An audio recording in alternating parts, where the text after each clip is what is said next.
Hey everyone, good morning, good afternoon, or good evening to where you're in the world. This is Viper Strike 95 Flight Simulator. And today we're doing another part of our city tour series, and we are actually at the Valley of the Sun. We're actually here in Phoenix. Particularly, we're here at Goodyear, Arizona. Today at Phoenix Goodyear Airport. We're here for today. So it's great to have all you guys here. We have Super Typhon in the chat this morning. I hope you're doing well, my good friend.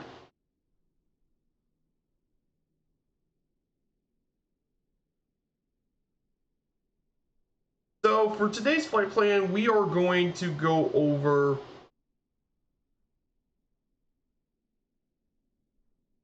our flight plan for today.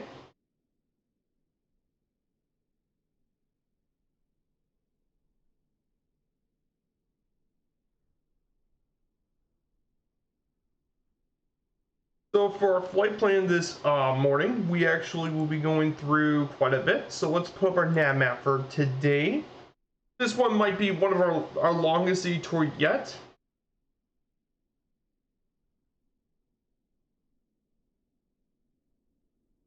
Here it is. Our city tour today will start here at Phoenix Goodyear Airport. We're going to visit Goodyear Ballpark. Then travel up to Sierra Estrella. We're going to see the Star Tower up there. Then we'll check out the Phoenix Raceway. This is NASCAR's motorsport track here in Phoenix. Then from there, we'll be making our way down to Luke Air Force Base in Arizona. This is the main Air Force base of the area. Then we're going to go ahead and visit one of the many spring training areas as well. Camelback Ranch, the spring training home of the Dodgers and White Sox of Major League Baseball. Then we're going to visit two sporting venues, State Farm Stadium, home of the NFL's Arizona Cardinals, and then the Gila River Arena, which is the former home of the Arizona Coyotes hockey team. Then we'll visit downtown Glendale. Then we're going to pass over Castles and Coasters, and then we'll be visiting one of the many hills here. We're going to visit Saddle Rock Hills. So we'll be visiting all the different hills and stuff, mountains. This area is actually littered with a few mountains. Then the Phoenix Mountains themselves, including Piesta Park Peak. Then we'll be visiting one of the largest Christian universities in the world, Grand Canyon University, which is actually also one of the rare for-profit universities in the country. Then from there, we'll be visiting the Hearn Museum, Phoenix Art Museum, the Japanese Friendship Garden. Then we'll visit the Arizona State Fair.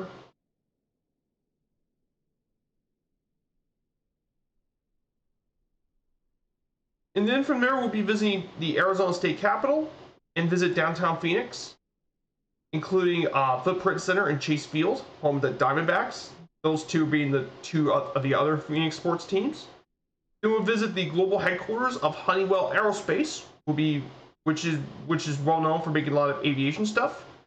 Then we make our first and only landing spot here at Phoenix Sky Harbor Airport. This is the main international airport in Phoenix, and has been a really grown airport.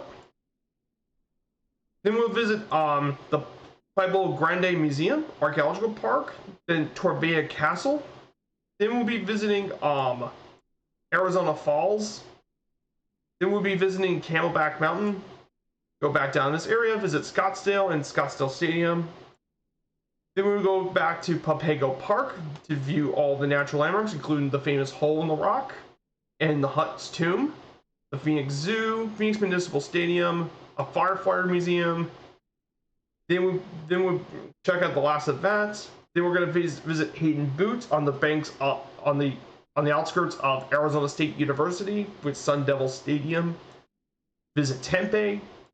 Then we'll be heading towards Mesa, Sloan Park, the spring training home of the Cubs, downtown Mesa, Hohokam Stadium, and we'll go straight down all the way to Gilbert, Arizona. And then once we visit Gilbert, we'll go back up, visit the Air Force Commemorative Museum, and then make our final stop here at Falcon Field Airport. and we'll check over the rest of the scenery that's done by none other than Jeppesen 2001. So we'll be exploring the scenery, and that will wrap up our city tour for today. But for me, as just as excited as I am to do the city tour, so let's talk about our slideshow for today. So we're going to be going over, let's go ahead and talk about our airport here.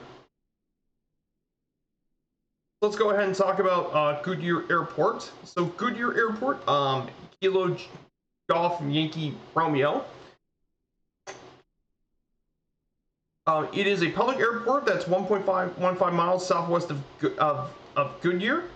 In World War II, it was built as a naval air facility, Naval Air Force Litchfield Park. Then it was upgraded and renamed Naval Air Station Litchfield Park. Its primary role was storage and preservation of obsolete aircraft. After the air station closed, the city of Phoenix purchased it as a GA reliever airport. But though it is not served by any of the airlines, however, it's kept as a major keep and maintenance spot for many airlines. Both domestic and international can be spotted here at the airport. It's also, ironically, it's also a Superfund site because of all the soil and groundwater contaminants. And that's something you can definitely tell. So it's got one runway that's about 8,500 feet long. And it's home to many different resident companies that offer aircraft maintenance and commercial pilot training. And this includes many of airline training centers, especially for Lufthansa and British Airways.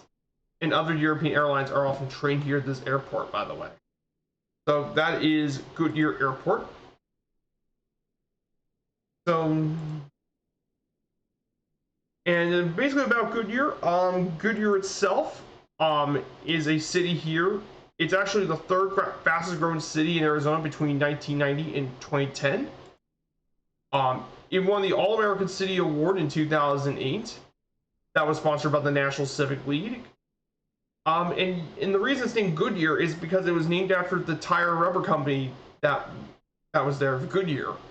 And they cultivated a lot of farmland around this area to grow the cotton. And they use those cottons for their tires, which is why they call it Goodyear, Arizona.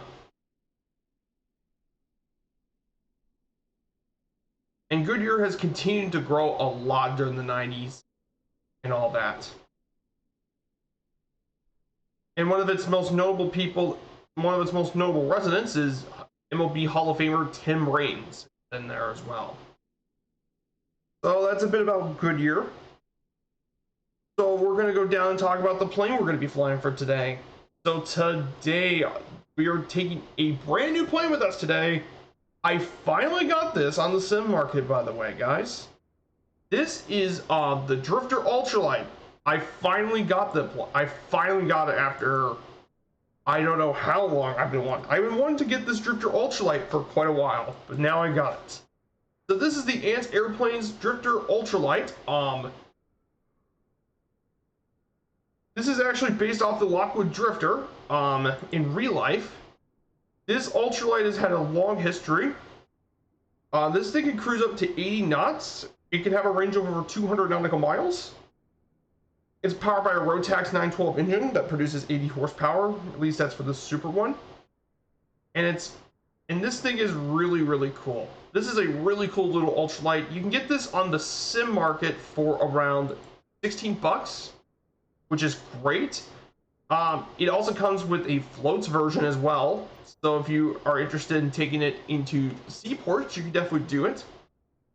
And I got a chance to actually fly this thing quite a few times, and I really enjoy flying this thing. This thing is a super nice ultralight. And this thing will be I'm more than happy to replace the Aerolite 103 with this. Especially with the Aerolite's glitch that's going on right now. This little ultralight is just cool. So let's take a closer look at this plane, shall we? So in our cockpit, this is what our cockpit looks like. We can actually change a few of the settings. There's a Rotax and all that. It looks like a simple cockpit. Now, what's really cool about this is you can also do this. Look at this. We can put in our co-pilot here too. So here she is, our co-pilot for today's flight. But I don't think we need her for today. So turning this on should be pretty easy. The steps should be easy. We just turn on the fuel switch pump. Push that to start. But before we do it, here's something else really cool about this too. Watch this. If you click the 12-volt power outlet, it pops in this thing. It's a tablet. It's like what you get on the Just Flight Arrows and all that. But here's something really cool. You can actually change your preferences. You can hide it. You can show windscreen reflections. So you can see the reflections off your windscreen if you want to. But I don't think we want to do it. You can actually show your GPS if you want to. So we can actually show our GPS. Look at this. We actually got our own GPS profile. Look at this. We have a 3D map. We can make a direct-to flight if we need to. We can show our little mini map. We can just do all sorts of really cool things with this thing. You can even create your own flight plans and add waypoints. So yeah, it's a really, really cool little feature on this. We can turn off our wheel cover, so we can disable that wheel cover.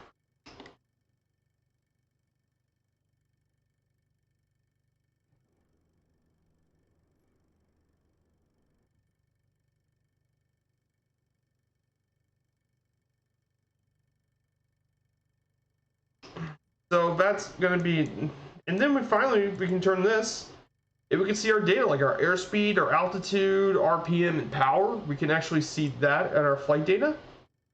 And we got also our system and stuff too, our system status. And of course, we even have an autopilot, which is going to be really helpful for today's journey. So yeah, very cool little system. But let's get this thing started. So I have the primer. Let's prime this up a few times, and let's go ahead and start this.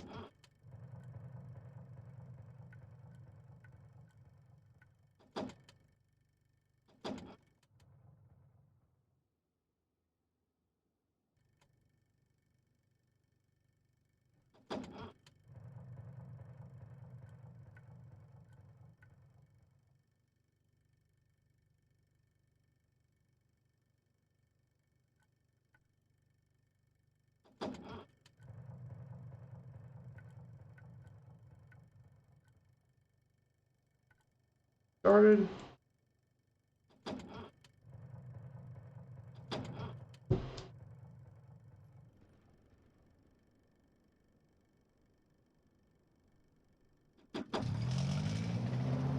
Okay, gosh. Look at this, you got smoke off the back. Pretty cool. But yeah, this Drifter Ultralight is really, really cool. Yeah, this Ultralight was over, as of 2011, over 1,400 have been built. It was first marketed all the way back in the 1980s. It was produced by Lockwood Aircraft, and they're an ultralight company made here in Sebring.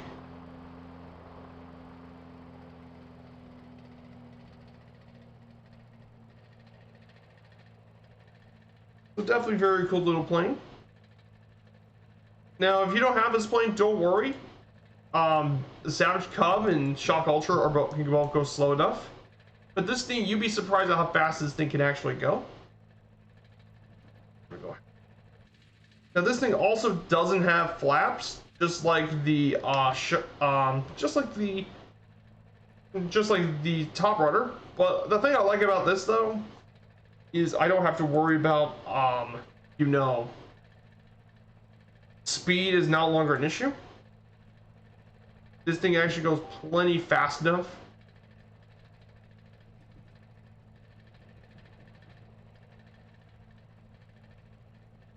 Go ahead and fly. You can do.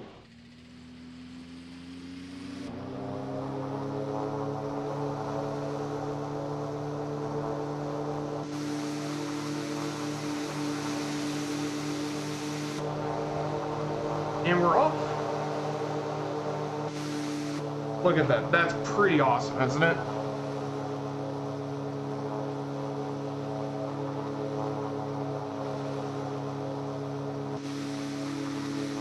Look at this. I'm already faster than the old ultralight. I'm already faster. Pretty awesome.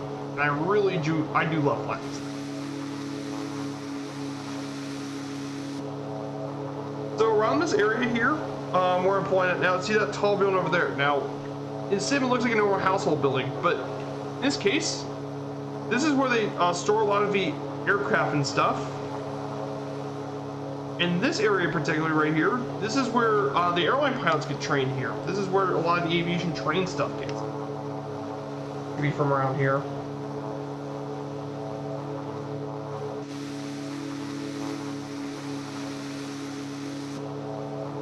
All right.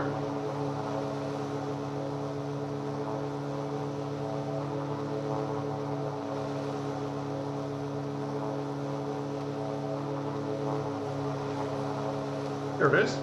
Now let's see how this autopilot works, shall we? Let me show you how this works. There. Change the heading hold.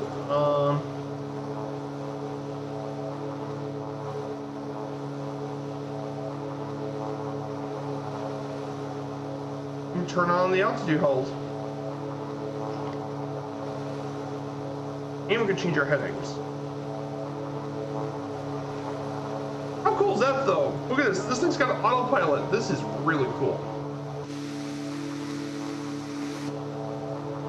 So actually we don't need it for right now, but we do need it for some of the longer parts. So this here is Goodyear Ballpark. This is the minor league home of the Cincinnati Reds and the Cleveland Guardians. This opened all the way back in 2009. It's owned and operated by the city of Goodyear. It has a main seat capacity of 10,311 people.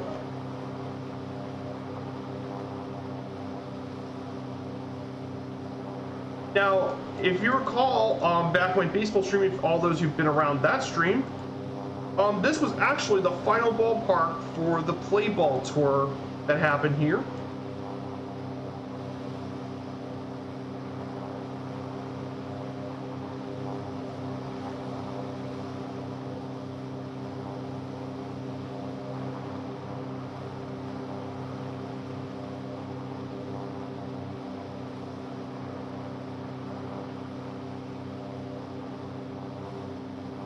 And yeah, just like all the ultralights, this thing has amazing visibility, especially in the front.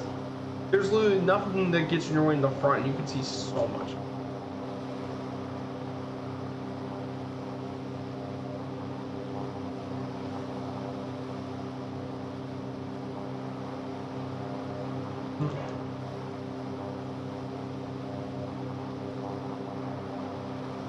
There's Goodyear Ballpark. Now let's go ahead and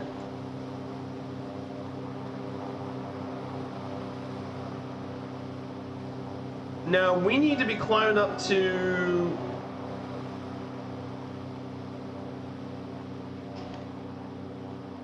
we need to climb up to 2,500 feet. So we can up the altitude.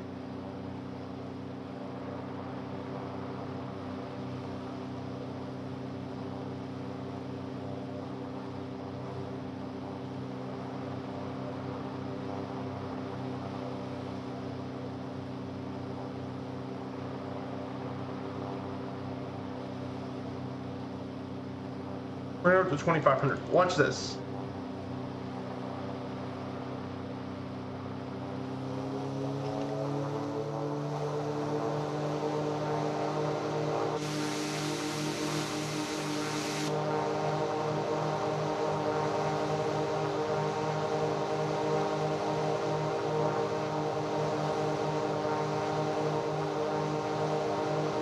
So we're going to be visiting next is Sierra Estrella is going to be our next thing we're going to be visiting. We'll be going on the foothills of that.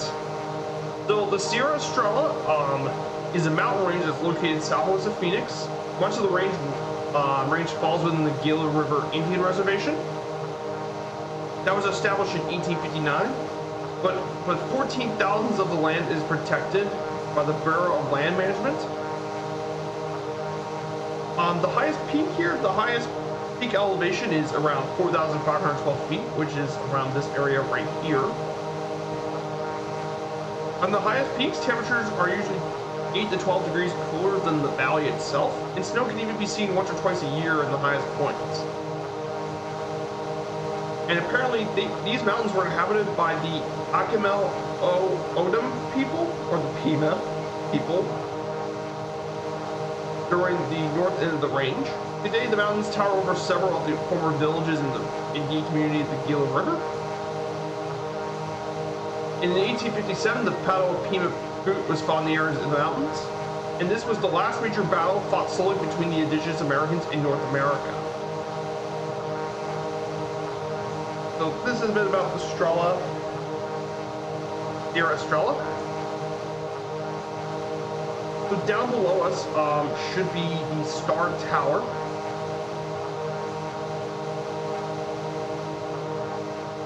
I mean, isn't this cool?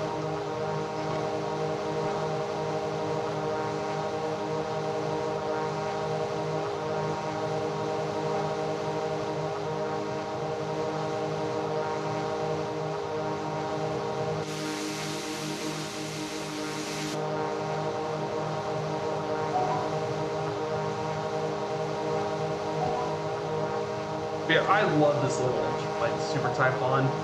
I mean, look at this. I'm at 77 knots. I mean, like the aerolite in these in the top rudder, they would struggle to get any more close to that speed, and this thing is being incredible in speed. It's amazing. I love this little. Oh yeah, and if you don't want to have the GPS, here's really cool. Like you can actually, and you have the GPS thing. We're going to airspeed of 80 knots.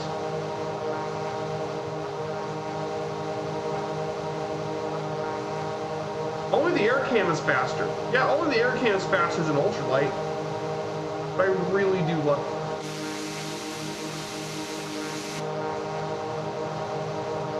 So the next place we're going to be visiting today.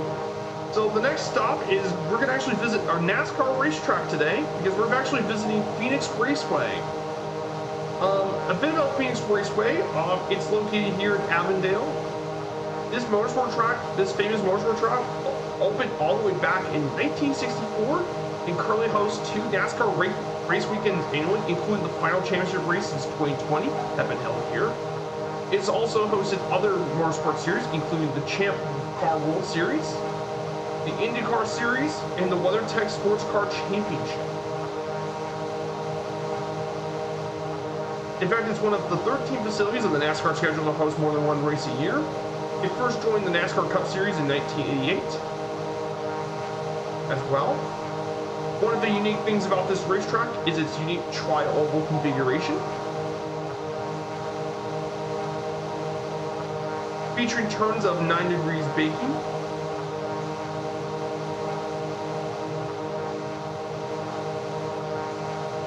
So some of the records that have been held here in terms of NASCAR top speed. The fastest lap record for a NASCAR Cup Series was done by Danny Hamlin in a Toyota Camry during the race at the Blue Greens Vacation 500.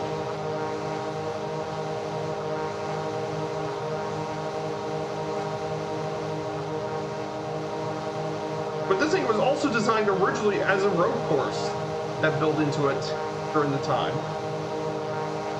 But they've since been turned it back to an oval. In terms of media and TV, Phoenix Raceway appeared in Drive and all that for one episode. It was also used in the movie Days of Thunder, which was the 1990 film starring Tom Cruise and Nicole Kidman. So that is a bit about Phoenix Raceway. I need to head back. Yeah, we were going up to, look at that, we just climbed up to the Sierra Estrella Mountains. And Viper, you gotta get yourself back down.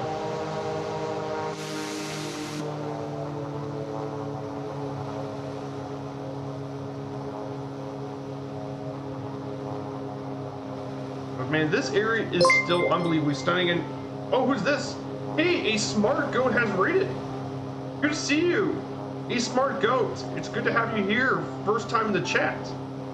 I hope you had a great stream. So, as Smart Goat, we are doing the City Tour series in the Drifters Ultralight over the Phoenix Metropolitan area. We're right outside of Phoenix Raceway, the NASCAR track held here in Arizona.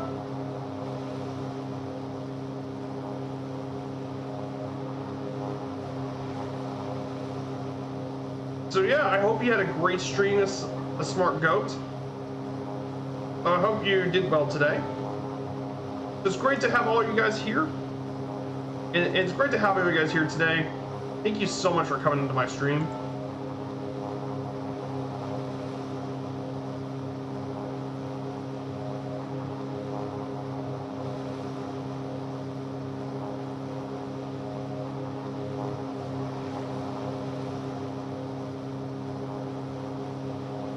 So this guys here is Phoenix Raceway down below us.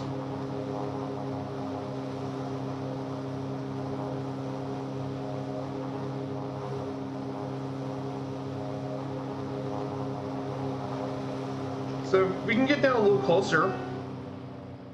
We're gonna get down a little closer to the racetrack. Nice. First time in chat. Great to have you here, Smart Goat. Yeah, this is beautiful. Phoenix, Arizona is an absolutely stunning place here in Arizona. Arizona itself is a very beautiful, naturally beautiful state, especially when you get further into the north with Sedona and the Grand Canyon National Park. I mean, that's Arizona at probably its most stunning as we get around that area, but it's got lots of great scenery around this area, and it's definitely a favorite of mine as well.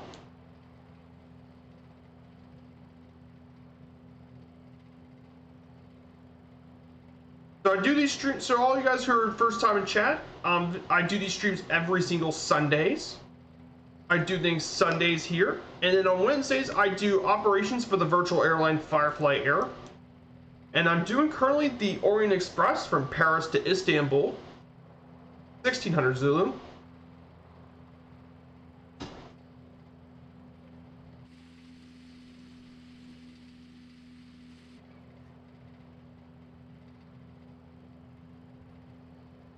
Yeah, look at the size of this racetrack though. So here's the thing, it's not even the biggest racetrack on NASCAR. Like Indianapolis, Daytona, Talladega is massive. If any of those who've never been to Talladega, it's pretty massive.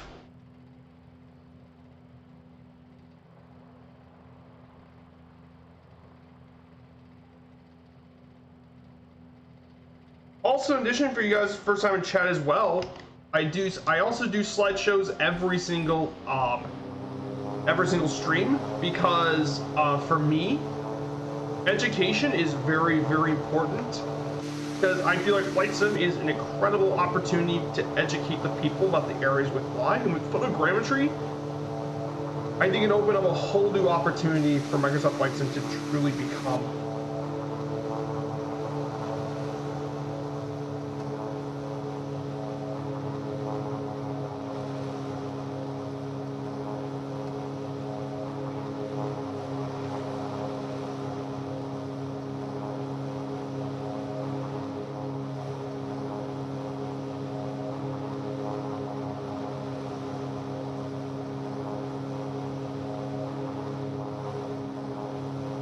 So yeah, so here's what I'm talking about here.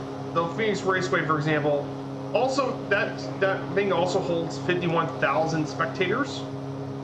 The lights were actually installed, believe it or not until 2004, following the addition of the second NASCAR track weekend as well. So the next place we're going to be visiting is actually going to be an Air Force base. We're going to be visiting Luke Air Force Base. We're not going to make our stop here at Luke. We are going to look over Luke Air Force Base. It's the main Air Force installation around this area. So some interesting tidbits about this place. It's actually 7 miles west of Glendale. It is a major training base for the Air Education Training Command, the AETC, and they usually have been training pilots of the F-16 Fighting Falcon. However, in 2011, they replaced it with the brand new F-35 Lightning II. building would still train with the F-16 until they could fully announce it. And basically now it would house a total of 144 F-35A. It is designated as a Superfund site because of all of the contaminants. But the history of this airbase goes all the way back to World War I. And it actually goes all the way back to the First World War, actually Second World War, 1941, when it was named after Second Lieutenant Frank Luke, who was actually a Medal of Honor recipient, posthumous Medal of Honor recipient, and he was the #2 U.S. ace during the First World War, and he was actually a native of Phoenix, known as the Arizona Balloon Buster, when he destroyed 3 enemy balloons along with other aerial victories during the war. So during World War II, it was the largest fire train base of the Army Air Force, with more than 12,000 fighter pilots trained here, earning the nickname Home of the Fighter Pilot. And it continued to be that way, and they trained people like in the P-47 in Thunderbolt by locking in flights with the AT-6 Texan. And usually the training course here lasted 10 weeks, both flight training and ground school, along with 60 hours of flight instruction. After World War II, they continued to train here, training the F-84 fighter jets with the Mustangs. In fact, the Thunderbirds were actually formed here at Luke, even though they currently are now at Nellis. But the USAF Thunderbirds were actually formed here at Luke in 1953. They trained all sorts of F-4 pilots, F-15s, F-16s, and now the F-35s. They also trained the West German Air Force pilots here as well. But yeah, this is a major Air Force training facility here as well.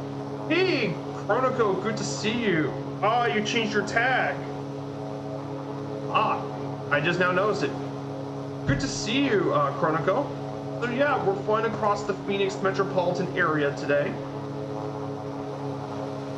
And I'm in a brand new ultralight.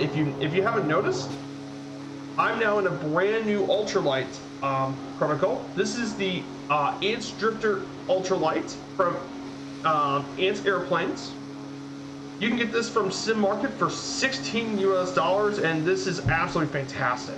It has so many really good features. It's fast, it has fantastic range, and it has this really awesome tablet. And it can have an autopilot. Yes, an autopilot. I'm going at 65 knots of airspeed, around 1,800 feet.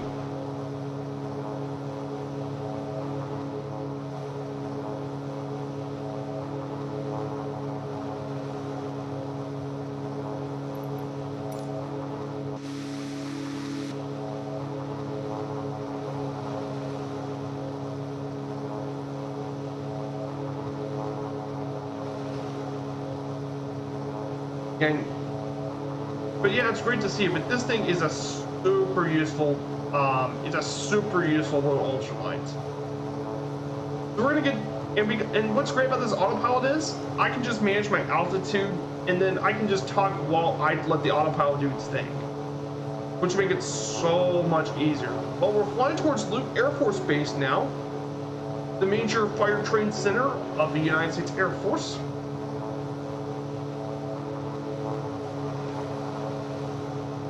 So we'll be visiting Luke.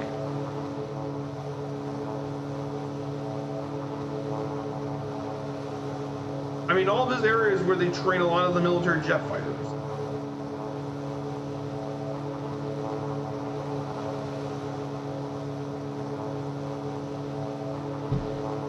So we take a visit around the Air Force for a bit. What's a cruise speed? Ah, good question, actually. Let's go max power, and we can see the cruise. So on the top of my screen is the speed cruise. At max power, this thing can reach a cruise speed of around, at max power around, I believe around 83 knots. Yeah, 83 knots, Chronicle, at max power or top speed. Actually, no, 84. It says 89 knots. Actually, around 90 knots max power. But if you don't want to use full power, you can cruise easily up to 70. I mean, without max power. Max power, you can get to 90 potentially, which is really fast for an ultralight. That's really quick for an ultra. Compared to the top rudder, that thing could do only like 45 knots. This thing is more than twice as fast.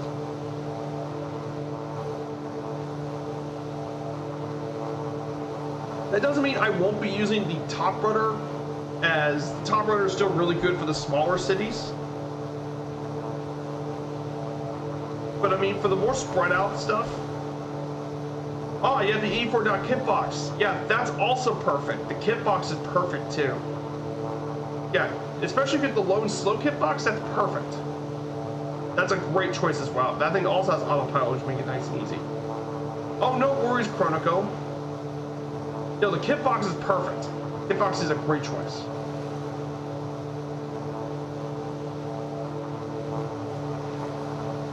I'm going at 75 knots, which is perfectly fast. So this here, welcome to Luke Air Force Base, everyone. The major U.S. Air Force Training Center for their air training combatants. Welcome to Luke.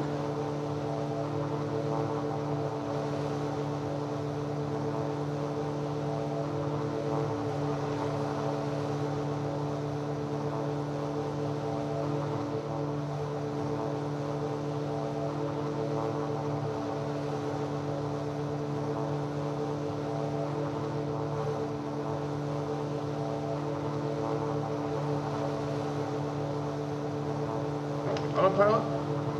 So this is Luke. You can see all the different fighter training wings and facilities around the area.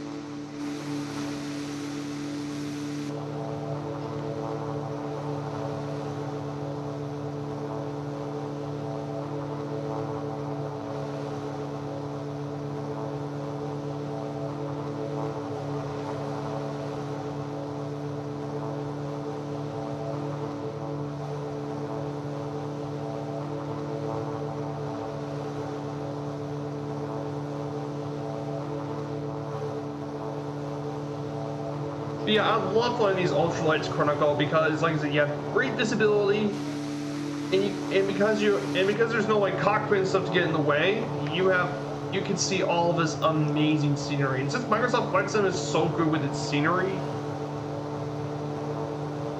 you can definitely take advantage of the amazing scenery here in the simulator.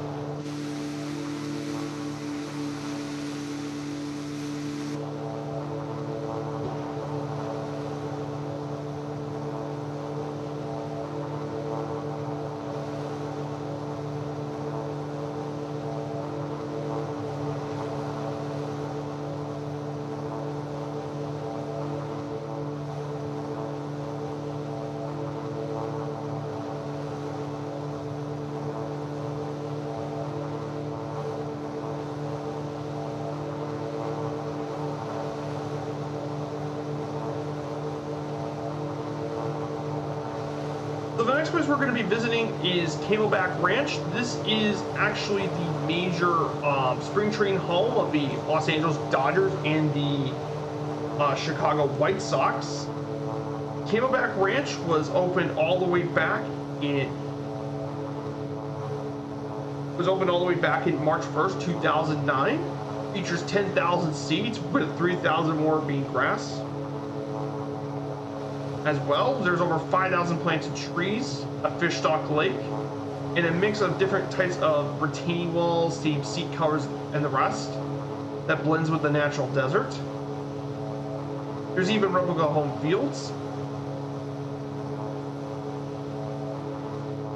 The in 2015, the Dodgers attracted more than 147,000 fans to the games at the stadium.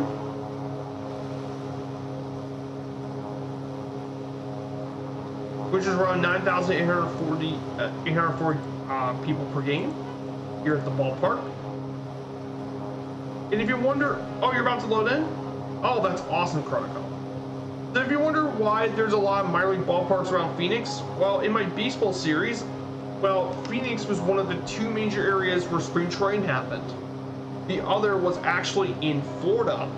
But unlike all the spring training sites in Florida, all the spring training stuff here in Phoenix is within the metropolitan area. And that's what I did during my play ball series there. I went over to visit all of the spring training sites in Phoenix. So that's how I remember a lot of this area. So here's Camelback Ranch. Should be approaching us pretty much in front of us.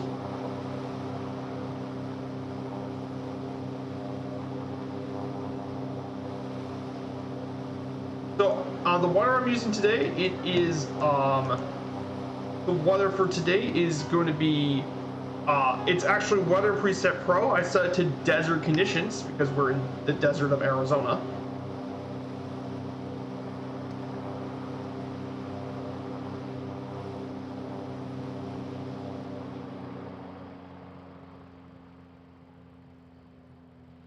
So here's Camelback Ranch. You can definitely see the color matches the seating.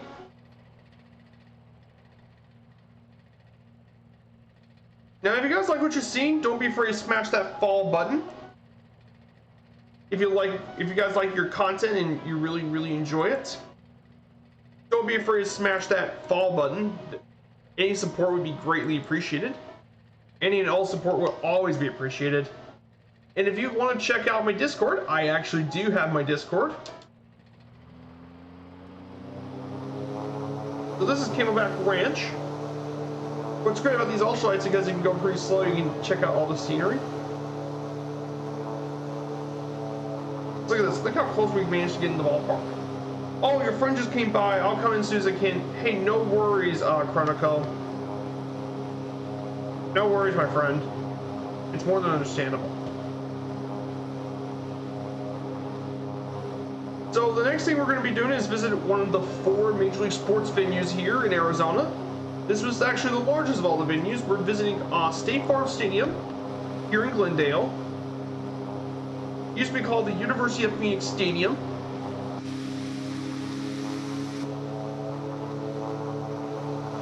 This sporting facility is the home of the Arizona Cardinals of the National Football League. It's also home to the annual Fiesta Bowl.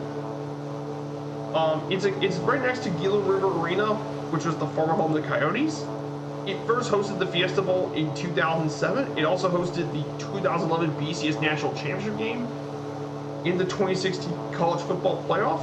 It will host, actually, believe it or not, it would actually host this year's this season's Super Bowl in 2023. And it would also be hosting the CONCACAF Gold Cup for 2015 as well. This stadium actually seats around 63,000 people. It has a retractable roof, but not just a retractable roof, it also features a retractable playing field, which will allow the stadium to adjust for different configurations. In addition to NFL football games, it's hosted concerts, collegiate football, college basketball, and even association football or soccer, and other events, concerts, and more. It's definitely one of the nicest sporting venues here in the state. It's made of burnt air fabric, and it can open in 12 minutes, making it the first ever retractable roof with a incline. Hey, oh, Gila. Oh, Gila. Oh, I forgot, it's pronounced Gila. Hey, Mongo, good to have you here. Yeah, it's Gila. It's Gila Monster. Oh, it's Gila. Thank you. So here is the stadium here.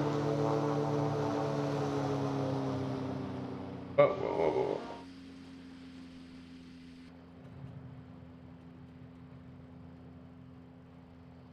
So here's the stadium. University. It's actually known as the University of Phoenix Stadium. No, you're not being OCD. It is pronounced as Gila. May I add you in game? Here.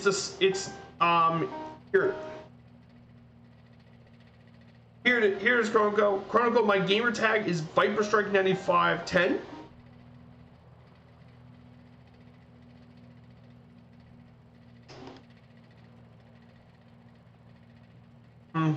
Is my gamer tag. You can add me. No problem, Chronico. So there's the retractable playing field, and there is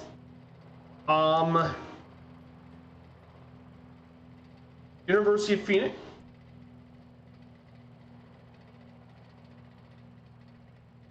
But yeah, it's one of the nicer stadiums in the NFL. And then right next is Gila River Stadium, or Gila River Arena, the former home of the Arizona Coyotes, built here in Glendale. It anchors the 223-acre entertainment district, Westgate. It's owned by the city of Glendale, and it was the home of the Coyotes from 2003 to 2022. For hockey, it seated 17,125 people. Let me go ahead and accept your friend request. 18,000 for basketball and 19,000 for concerts. Yes, I said former home, and the reason it's the former home of Glendale was because the Coyotes wanted to build a new venue in Tempe. So as a result, they'll be playing home games in the new multi-purpose arena for that's part of Arizona State. In addition to the Coyotes, it's also been the home of the Arizona State lacrosse team and some games of the Arizona State Sun Devils hockey team. So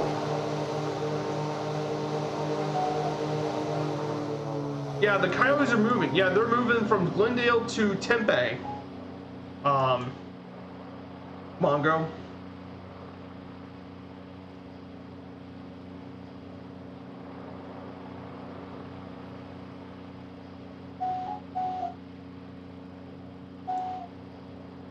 So they're just moving across, and there's the Westgate Entertainment District down below us. Oh, I see. Easy Cowboy. He's in a Cessna 172. Nice.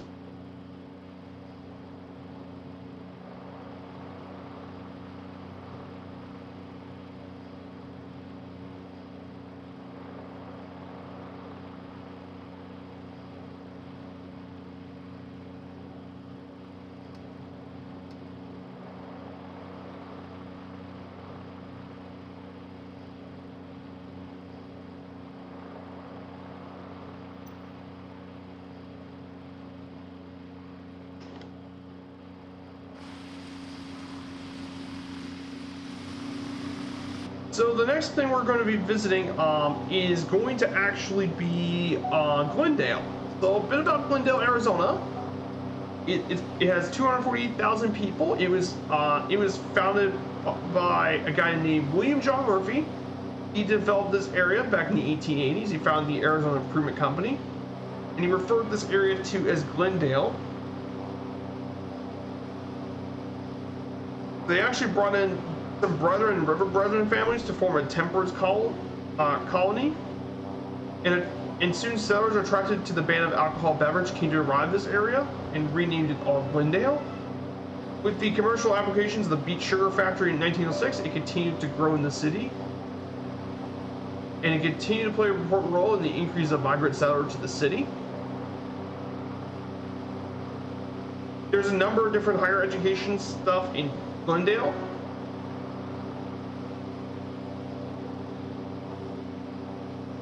And there's some pretty important people that are actually lived or been around Glendale. This includes Paul LaDuca. He actually lives around here. We have Craig Mabbitt, born and raised in Glendale. He's part of the American rock band Escape the Fate.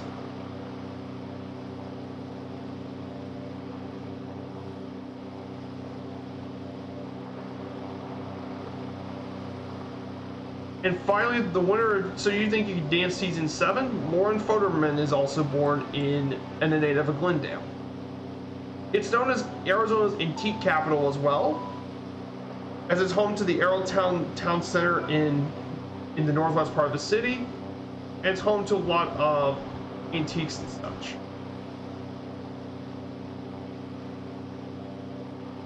That's a bit about Glendale. Oh, let me go ahead and ban this stupid bot. Be gone, bot.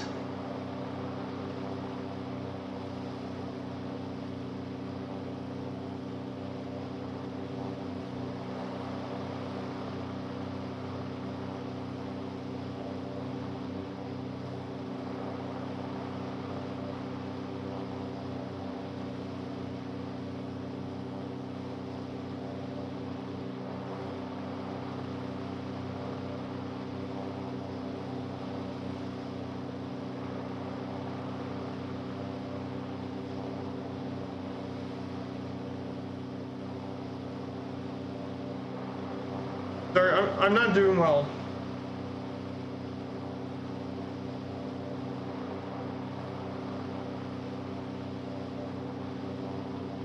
There.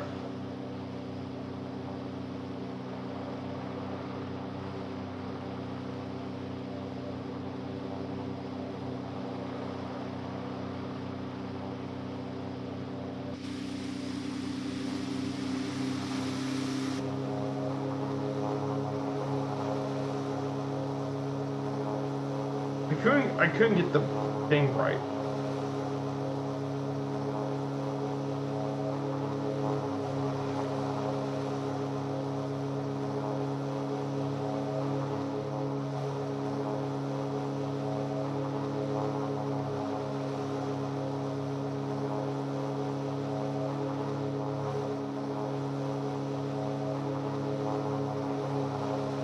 So once we move to Glendale, we're gonna go ahead and move.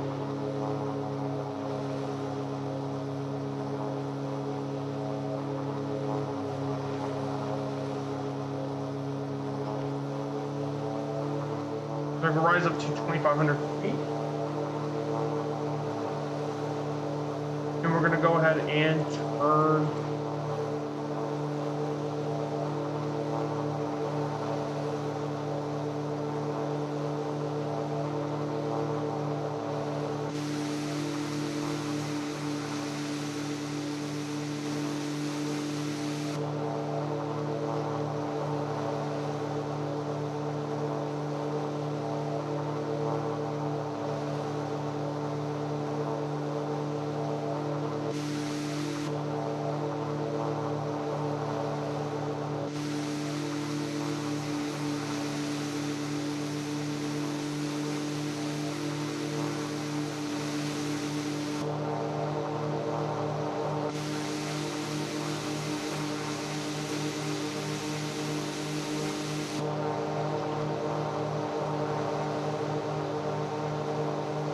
So Castle and Coasters, I don't have notes for it, but Castle and Coasters is basically a little thrill park that's in this area.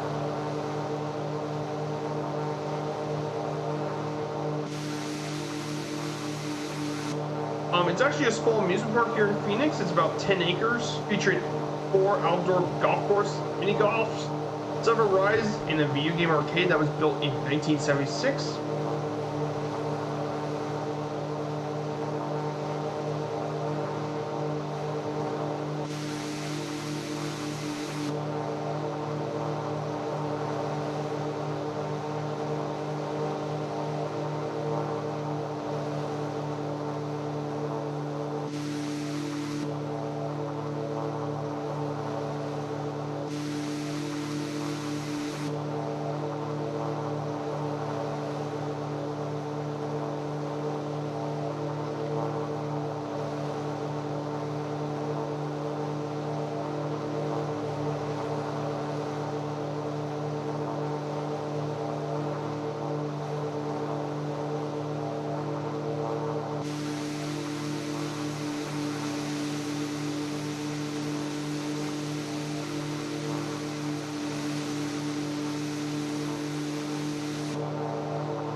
see you, Chrono. I see you, Mongo.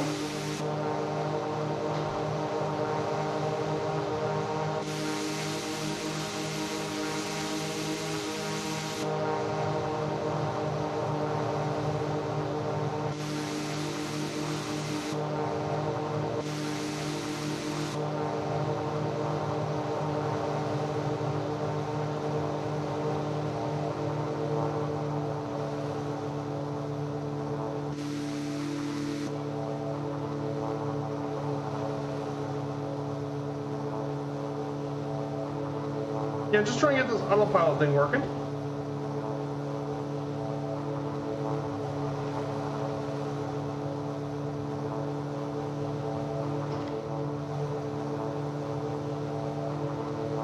There's the castles and coasters down below us.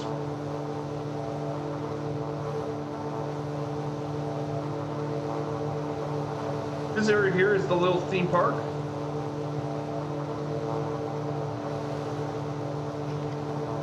Well, the place we're visiting next to is the Phoenix Mountains. As we're visiting next is going to be actually right next to us is going to be the Phoenix Mountains.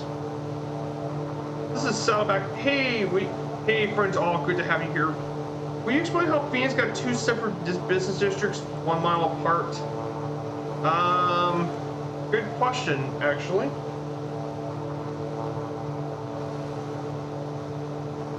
Good question.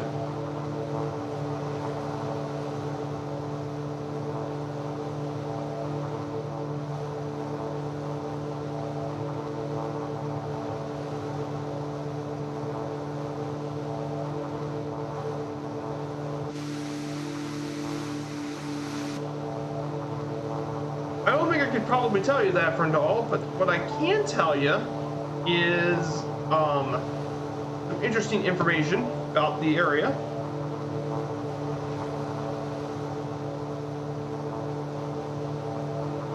But yeah, I got myself a new ultralight, friend all.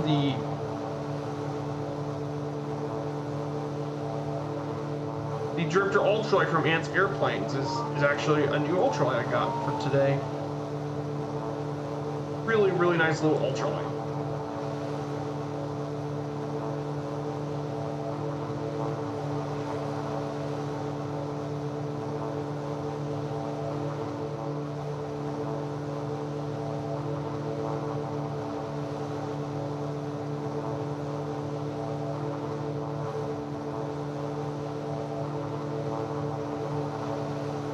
This is just stunning. Look at that.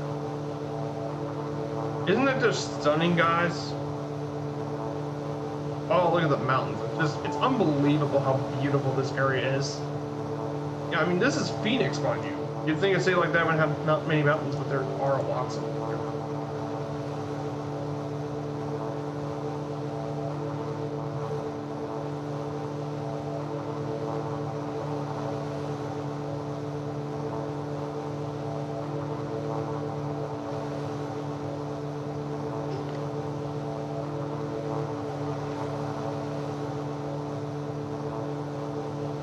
So will now be, my understanding is that they plan to extend the district by mile length instead of building the other end. Yep. I guess that probably is the thing that makes no sense. So we're going to be flying towards the Phoenix Mountains. This mountain range is located here in central Phoenix. With the exception of Mummy Mountain, it serves as part of the Phoenix Mountain Preserve. They serve as a municipal park and offer hiking, mountain biking, and equestrian trails. There are many different peaks. The most well known is Camelback Mountain, which we'll be visiting later. But it features Mummy Mountain and Sunny Slope. The Phoenix Mountains have actually been around for 1.7 billion years, being pretty old. And it features many different trails. The most well known is the Charles M. Christensen Memorial Trail, which is about 10.7 miles long and a total elevation gain of 200 feet. The tallest elevation here is at Camelback Mountain, which is 2,546 feet, which we will be visiting later on our journey today.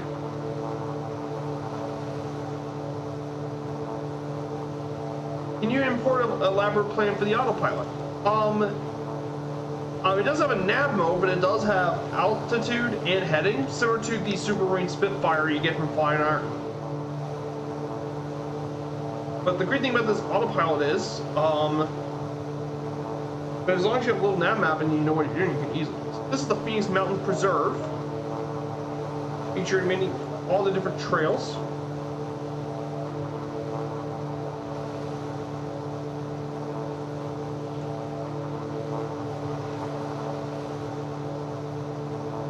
We have Mongo in the kit box. So earlier today, friends all, we visited Luke Air Force Base.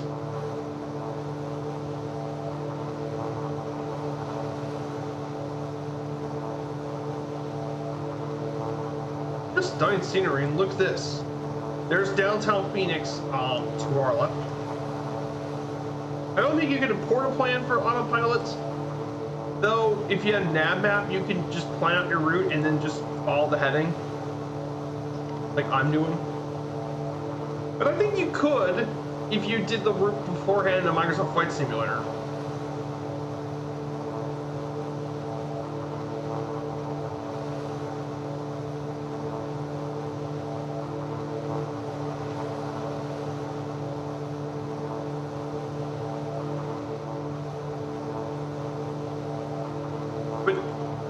But yeah, this plane's amazing for its all. By the way, guys, if you want to get this plane, it is actually on Sim Market for 15 euro or 16 US dollars. Absolutely worth the price. Absolutely.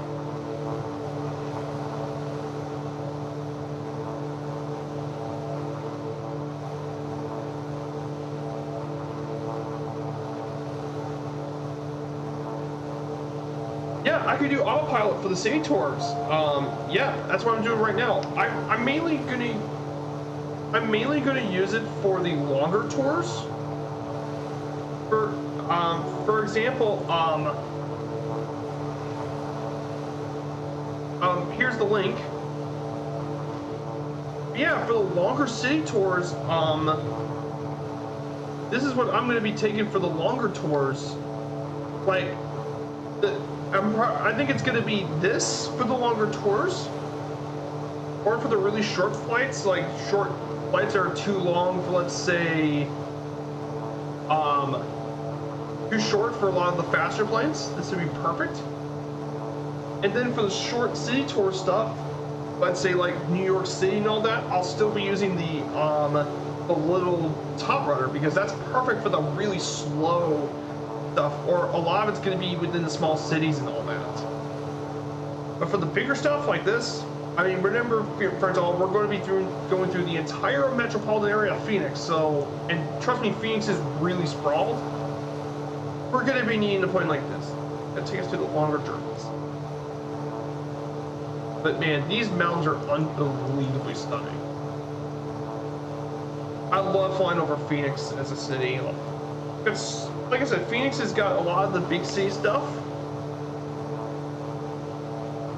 I believe the drifter's on.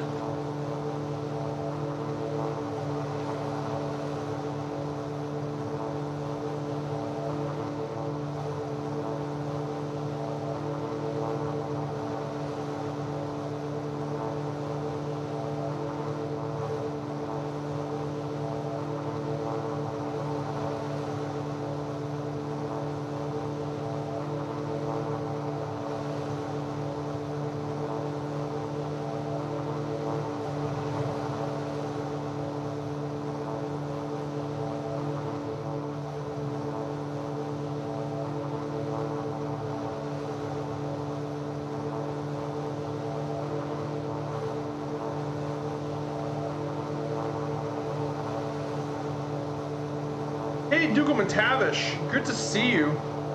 Oh, yes, you're going to be flying over California today, Dougal. Hey, great to see you, Dougal. We're flying over Phoenix today. And look what I got me, Dougal, a new ultralight. I got this is the Ant Airplanes Drifter. I was really interested once Murph, I saw Murph flying it during his his war series. But yeah, this is for the same price as the Aerolites, but this is actually even better than the Aerolite.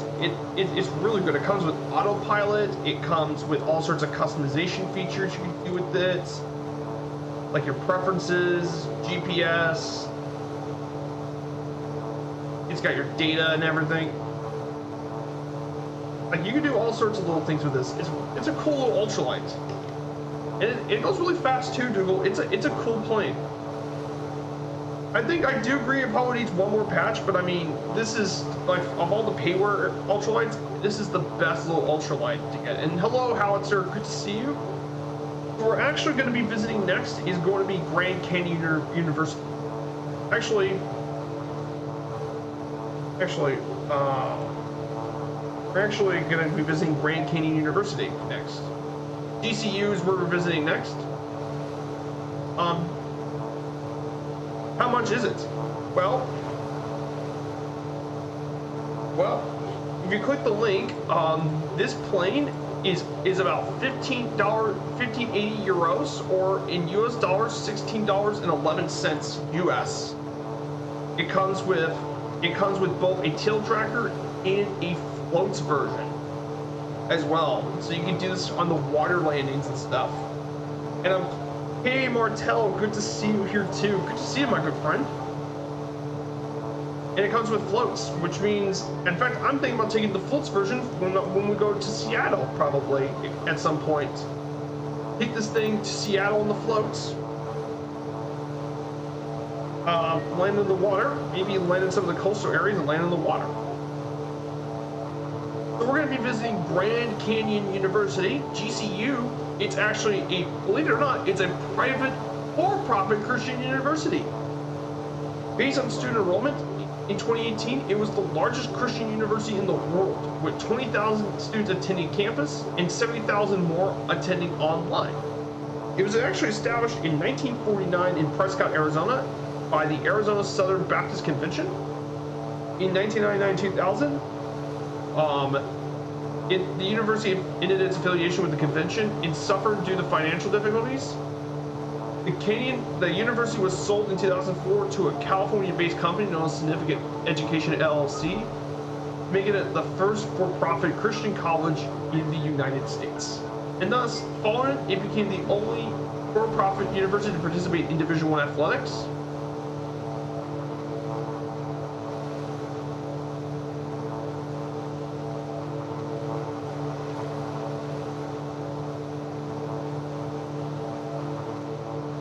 There have been many attempts to try to return it back to non-profit status.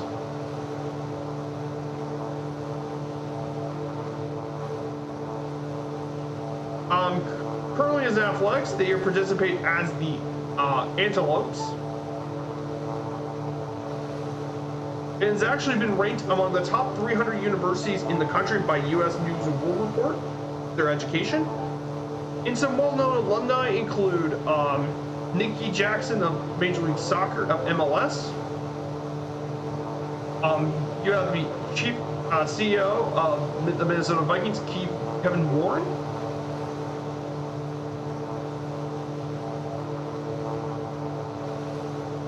And finally, MMA fighter Henry Cejudo as well.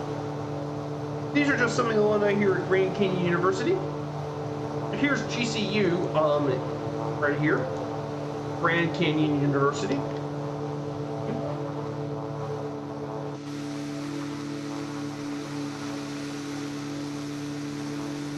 There's, oh, I just found you, Chronicle and Mongo. Great to see you. So yeah, guys, it's great to have you guys here today. So I'm going to go ahead and talk a little bit about Phoenix, Arizona. Shall we? Let's give you guys a bit of a history lesson about Phoenix. Phoenix, Arizona. I mean, what's there to know about the city of Phoenix? Well, it is Arizona's largest city, as well. With over 1.6 million residents, it's also the 5th most populous city in the country, believe it or not. Yes, when people think of large cities, you think of LA, New York, San Francisco. But actually, Phoenix is 5th The only cities larger in the country are New York, LA, Chicago, and Houston. And Phoenix has grown a lot since the 1960s. It's part of known as the Valley of the Sun. It's the anchor of its own metropolitan area, one of the largest in the country, 11th. The history of Phoenix goes way back to days of... Phoenix was settled back in 1867 as part of the agricultural community.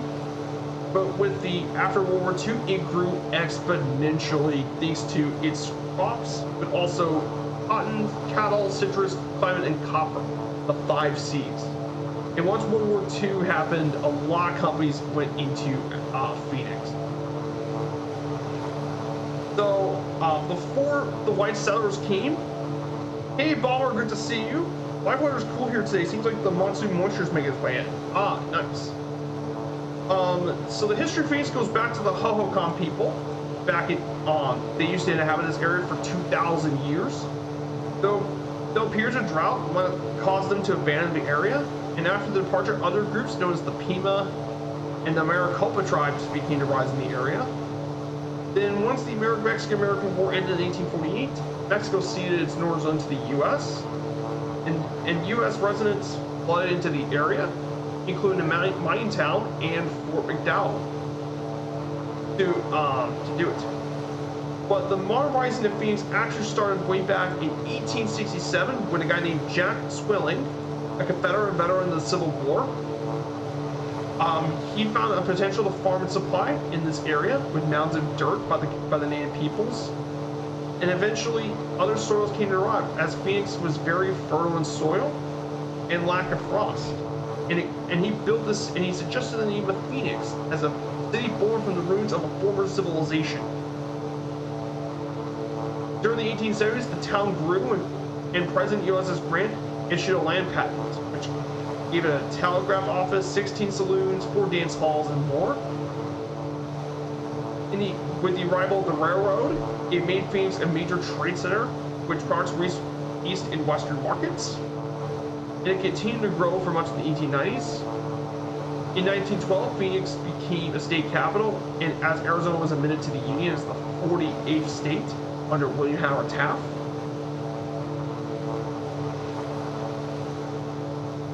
In 1929, opened Sky Harbor Airport, which is actually going to be our stop for the first day of the trip.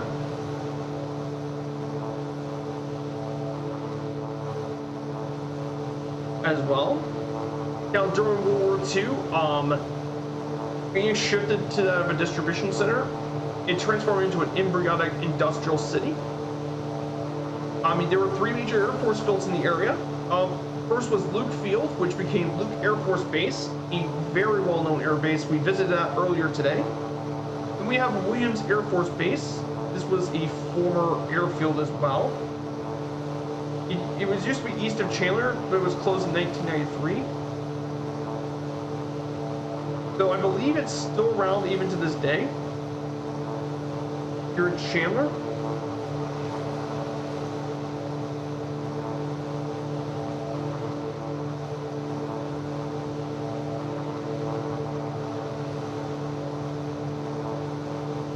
And finally, the last major airbase was Falcon Field, which we will be checking out today.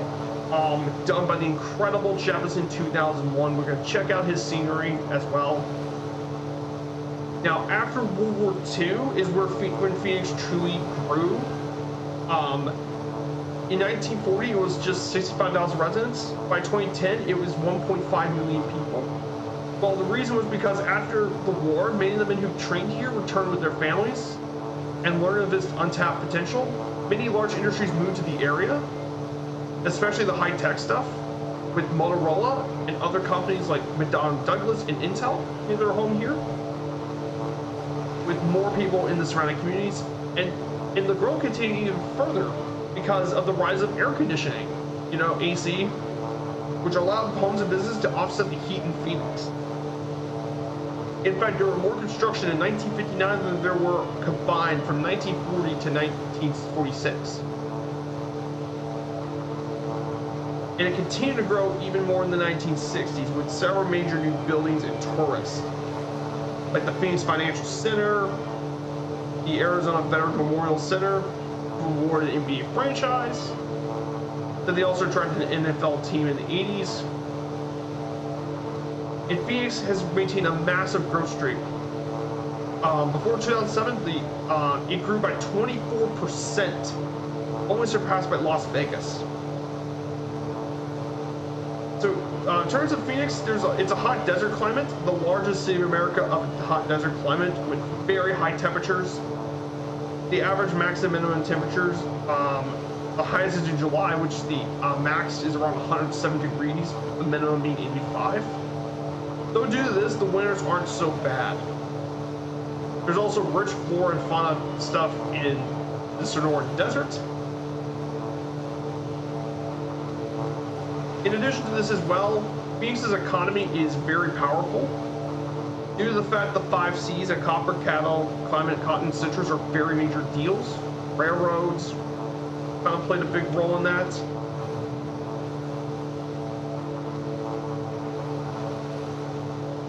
As with the railroad station and Sky Harbor Airport made it a lot more accessible. The biggest parts of industries are real estate, finance, manufacturing, retail, trade, and healthcare. Phoenix is home to 4 Fortune 500 companies: Avnet, Freeport McMoran, PetSmart, and Republic Services from Waste. Also, Honeywell's aerospace division's headquartered right here in Phoenix. And for culture, well, Phoenix is quite rich with it. It's got many different performing art venues around downtown, lots of museums in the area, mainly the Phoenix Art Museum, Pueblo Grande Museum, and the Hearn Museum, one of the great things about Native American art stuff. There's fine arts, architecture, and of course, the longest industry is tourism, going back to the 1920s, with tons of hotels and resorts. 60 million people visit Phoenix each year. And of course, the biggest attractions is golf, with over 200 golf courses here in Phoenix. There's also lots of natural scenery, with hiking and more. So yeah, that's a bit about Phoenix for you. Oh yeah, this Ultroid's quick. Yeah, they invite AC and boom, rapid growth. Yeah, Phoenix is huge, Martel. It's a big city. It's the fifth most populous city in the country. It's huge. Phoenix is a massive city. Phoenix is enormous, and they really spread this whole place out. Phoenix, all of it's I think one of the great examples of urban sprawl in the country when you think about it.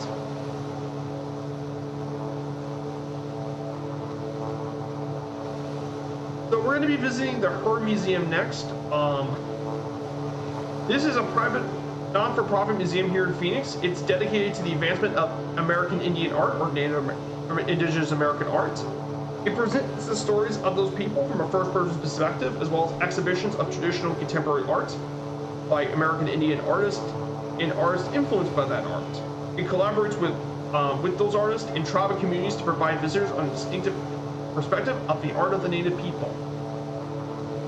Its mission is to become the world's preeminent museum for the presentation of American Indian art. This museum was actually opened all the way back in 1929 by Dwight B. and Marie Bartlett Hearn for their personal collection of art.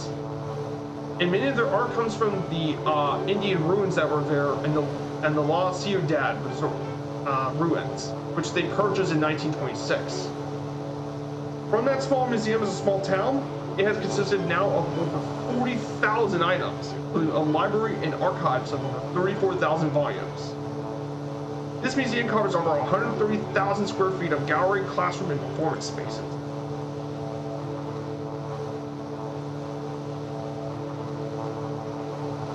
I mean, there is so much art in this area, it's crazy.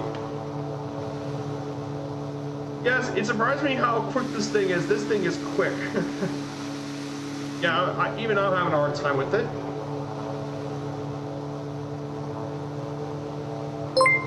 Hey, Guybrush!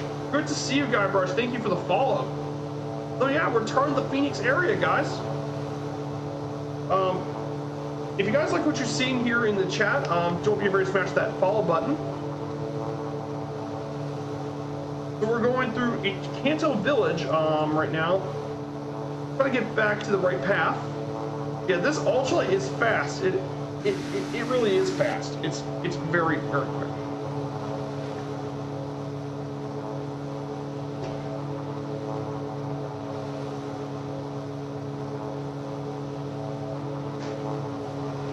It's really really fast.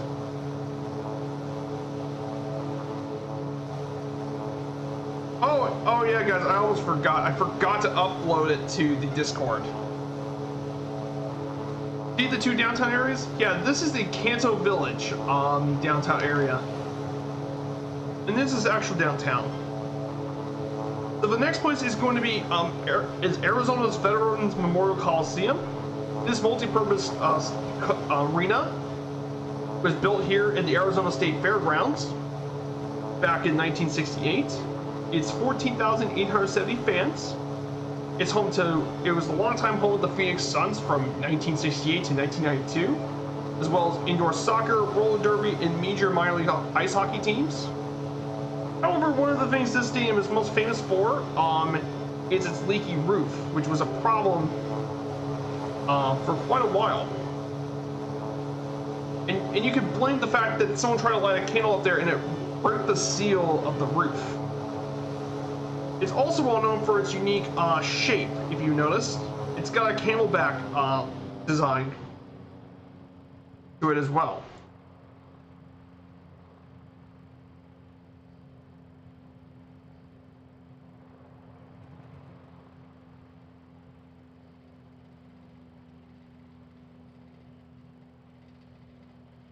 So yeah, this area here is the Arizona State Fairgrounds.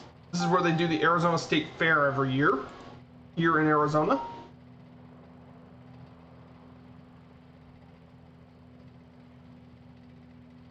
Now, its saddle-shaped roof was considered innovative at the time.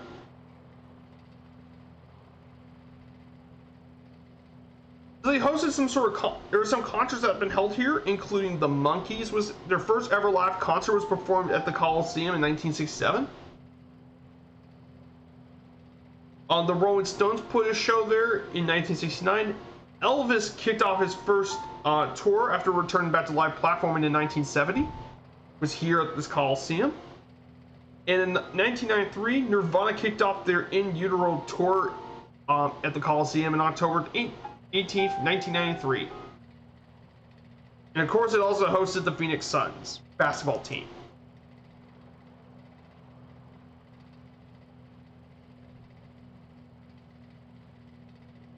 There's the Arizona Veterans Memorial Coliseum.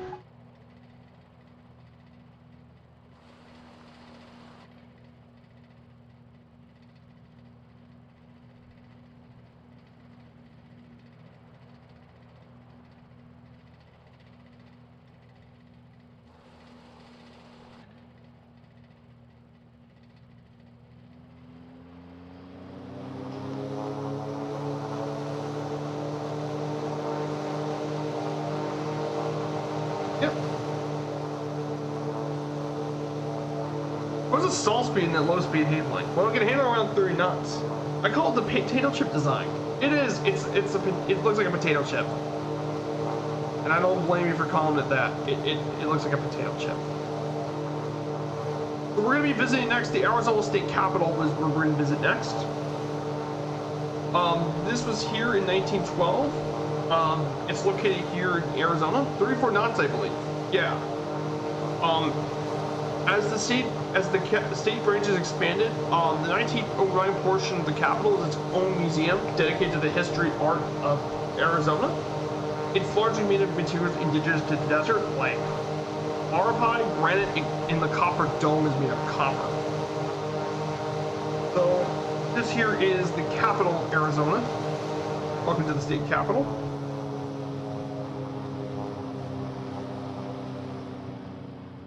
Yeah, this thing is an absolute little rocket. It's a rocket ship, but ultralight. Very, very fast. Yeah, welcome to the Arizona State Capitol.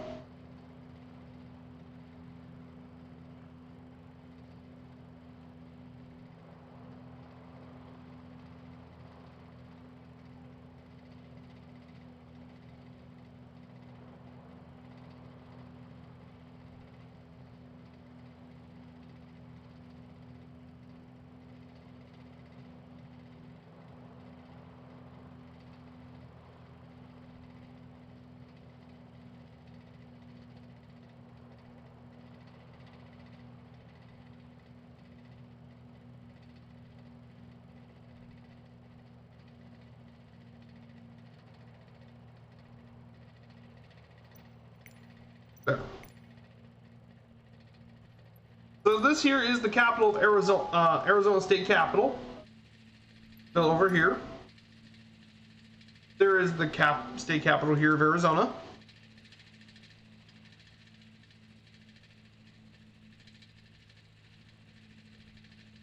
You can halfway see the famed Golden Dome, the copper.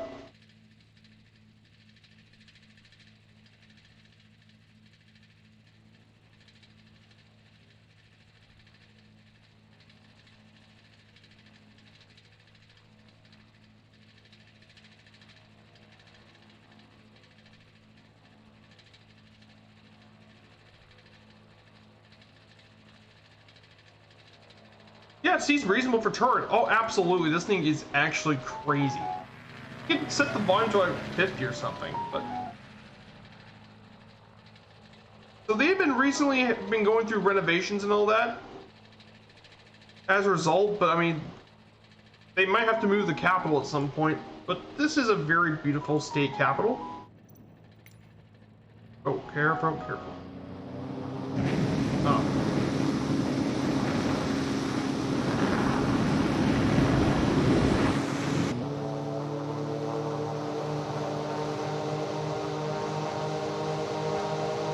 Your audio sound with no background music, is that intended?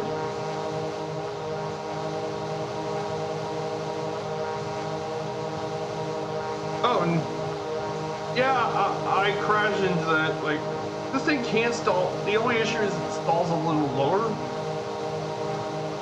Do not look at the land recording thing. I'm 807 knots. Do not look at that, okay?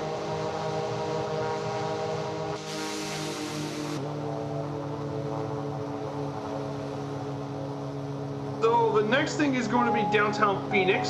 So this is downtown Phoenix, everyone. So the first place we're visiting here in downtown is going to be the Footprint Center. This is the current home arena of the Phoenix Suns NBA team. The Phoenix Suns are the original sports team here in Phoenix. Came in existence in 1968. It's been the home of the Phoenix Suns since it opened all the way back in 1990. In 1992, it's been the home of the Phoenix Suns. It's also been the home of the Arizona Rattlers arena football team and the Phoenix Mercury of the WNBA. This venue could seat 17,000 for basketball. They can also seat things for theater and ice hockey. Though it's not really suited for ice hockey and all that. It went through several renovations to contend with some of the more modern arenas these days.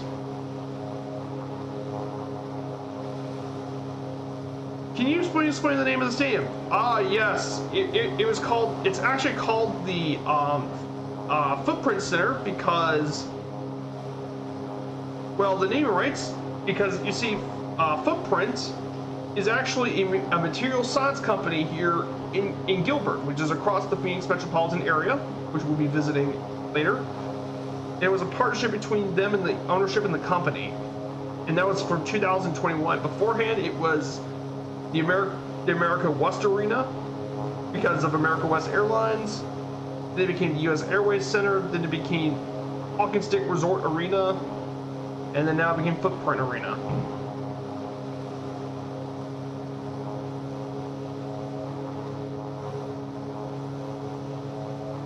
Right now, it still had its old name, U.S. Airways Center.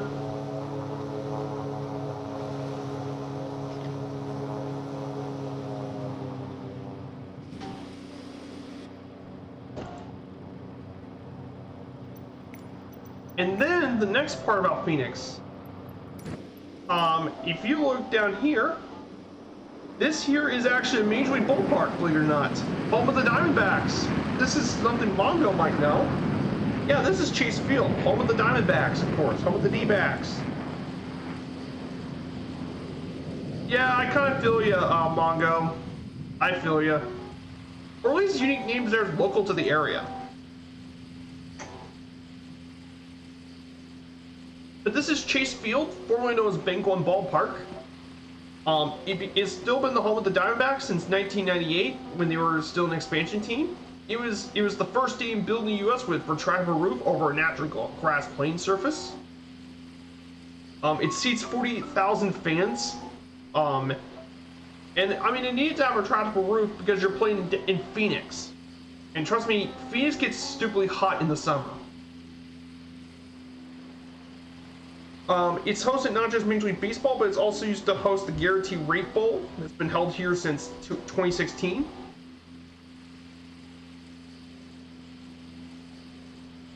Some of the unique things about this ballpark is its retractable roof. That the roof can be closed or open depending on temperature, and even when the roof's closed, the park windows allow enough sunlight to play in true daylight without overheating the stadium. And the roof takes only about 4.5 minutes to close. And they did it by using two 200 horsepower motors. In addition to this as well, the stadium is also very well known for its swimming pool in the right center field area, which can be rented to patrons as a suite for around $3,500 per game. And the first player to hit that swimming pool was Mark Graves back in 2011. And of course, it was also home to college sports. WWE is hosted here. Monster Jam makes their home here. Even women's soccer matches played here at Chase.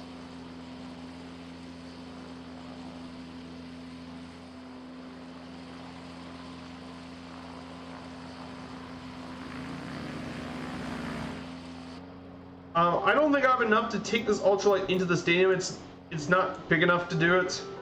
We'll visit the ballpark. There are a lot of famous baseball players that have played here at the stadium. They include, obviously, Randy Johnson, Luis Gonzalez, Paul Goldschmidt played here, Kurt Schilling. Those are some very famous Diamondbacks that played here. Brandon Webb.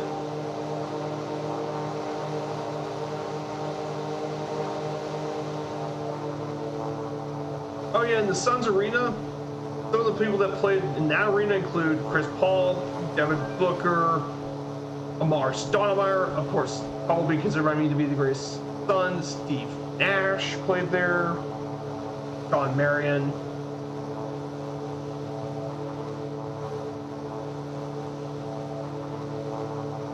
And now we explore downtown Phoenix. Yeah, maybe the two sides move inward. No, this is my first day with the kit box. Not that bad, but I want that ultralight. I think it only comes I think it only, yeah, this ultralight is really good. Yeah, but the kit box is really good too, though. Croco. The kit box is amazing, by the way. Like, it's even better for the small bush strips than this ultralight. But this ultralight is really fun to fly. They changed so many times. I just need to call it Suns Arena in Diamondback Stadium. Yeah, I know, but Alton Davis, New Walk, Connie Hawkins. Oh yeah. I believe Dave Majory also played for the Suns too, another very famous Suns player. Here's the thing, the Suns, for all their success, in fact, they're the most successful NBA team to never win a championship. Something a lot of people don't know, but that's true. Then we'll be visiting on Honeywell Airspace. So Honeywell actually makes their home here in Phoenix, and they make all sorts of aircraft engines and avionics. Headquartered here in Phoenix, it's part of the Honeywell International Conglomerate. They experienced a boom during World War II, when they equipped a lot of the bomber pilots with avionics, and they even invented the modern autopilot. Oh yeah, and I got one more fun fact about Honeywell Aerospace. They were also involved in making I believe the novel and the movie 2001: A Space Odyssey, and they were involved in 90% of the United States space missions during this time. So they were majorly involved in the U.S. space race.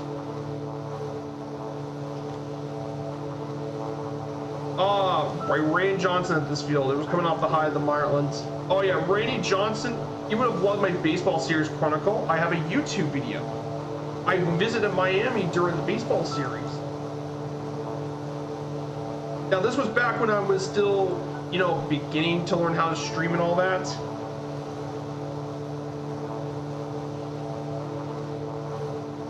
But this was beginning of that sort of thing.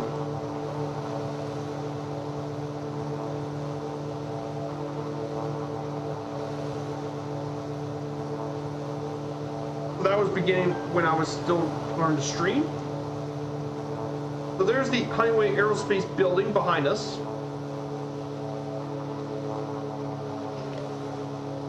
Now, unfortunately, I don't have the scenery for the Phoenix Airport, unfortunately.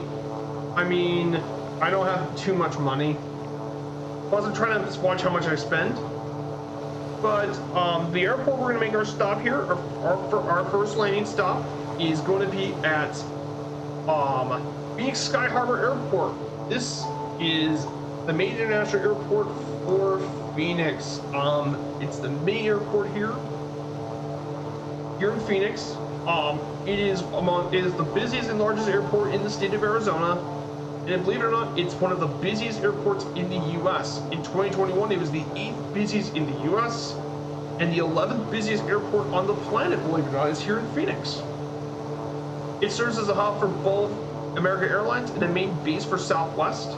In 2021, Southwest carried 35% of all passengers here in Phoenix. In addition to this as well, it's home to the 101st Air Refueling Ring of the Arizona Air National Guard, where it's known as Goldwater Air National Base. This airport got its start all the way back in 1929 by J. Parker Van Zant, the owner of Scenic Airways. And he built this new airport in late 1928. Transworld Airline, TWA, became service here to San Francisco in 38 and added Phoenix to its transcontinental network. After World War II and with the 1960s, this airport grew a lot since then, and tons of new routes for many of the airlines, and Phoenix became a very popular addition of the route. And many new airlines became service after the Airline Deregulation Act. A lot more people make Phoenix a major hub.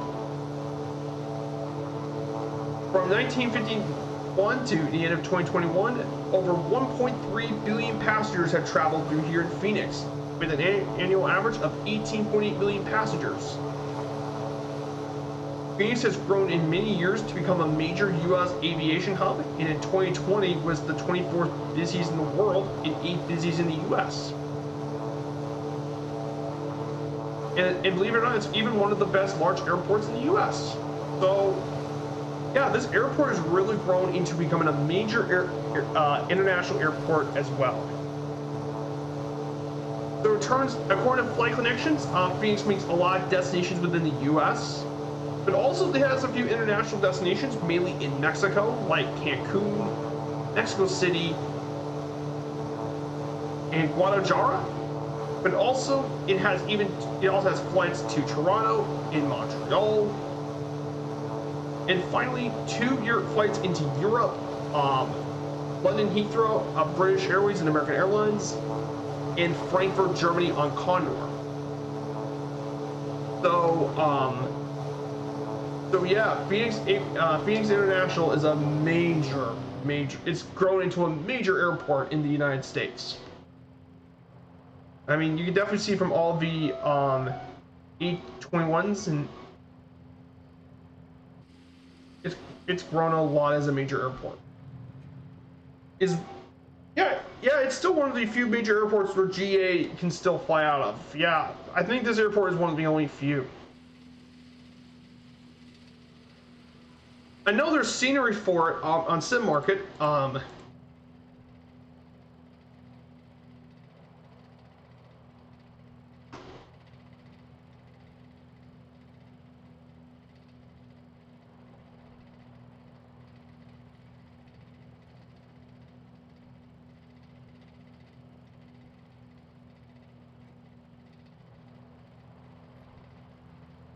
I know that.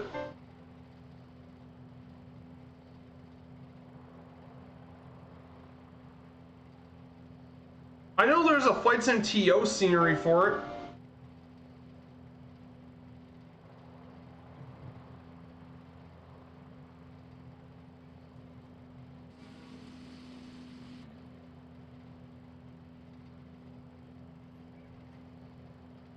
And I know there's one for P3D as well. But I know Flightbeam's currently working on Phoenix for MSFS Flightbeam, who did things for that. So they're gonna come out with that in the future.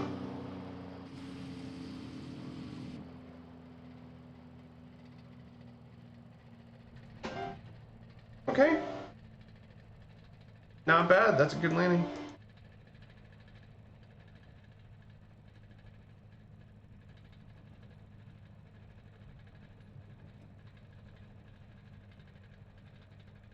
There's A320s. Just gonna get out of this area. Gonna avoid all those airliners.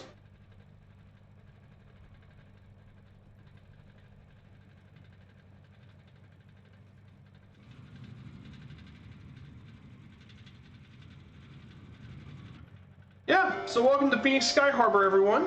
We're gonna take a quick break here. I'm gonna quickly refuel.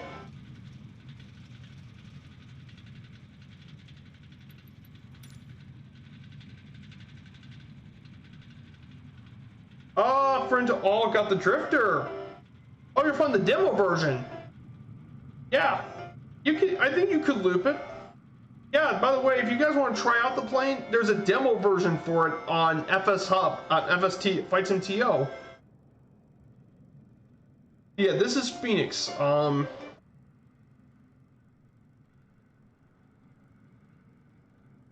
Yeah, it was a better landing. It was a really smooth landing.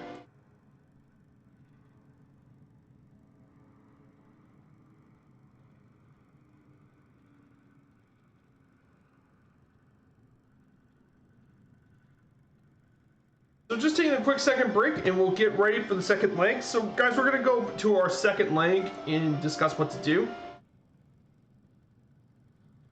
If you guys want to join in, I'm on East USA server. We're Kilo Papa Hotel X-Ray, Phoenix Sky Harbor International. So we're gonna go off from Phoenix. We'll be visiting the Pueblo Grande Museum, Corvea Castle. We're going to be flying over Arizona Falls, and we're going to fly over Camelback Mountain, Scottsdale, Arizona, Papago Park, with all the areas around it. Go and visit downtown Tempe, Sloan Park, Gilbert, Arizona, and then fly our way to Falcon Field.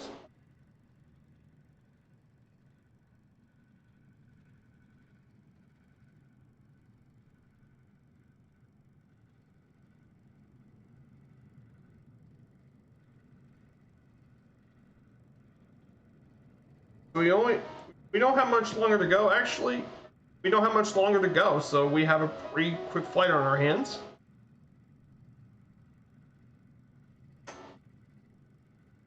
So I hope you guys have had a good weekend so far. I've had a great weekend. I've been working on, yeah, the free version is an absolute blast. It is an absolute blast. I love flying this thing. This thing's so fun. But I've had a great weekend so far. I finished up the stream. I'm going to be working on tomorrow's. I'm going to be working tomorrow all day today and then all the way to Wednesday for the second part of the Orient Express from Strasbourg to Munich.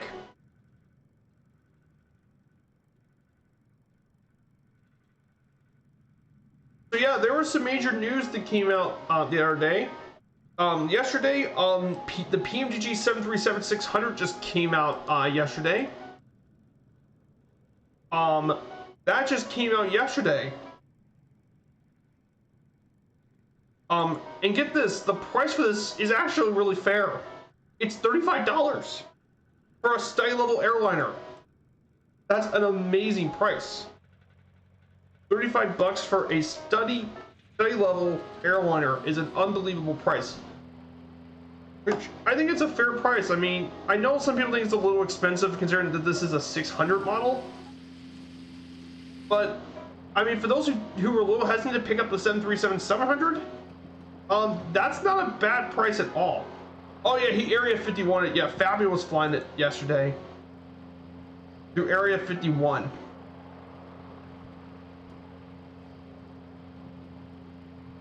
Yeah, Fabio was flying it in. Well, in real life, there were airlines that actually traveled through Area 51 into many of the other U.S. Army places. There's some other stuff too. Coronado teased more about their PC-12 Pilatus with support for the GT and 750. Now, we all know Seymour Stews is working on it.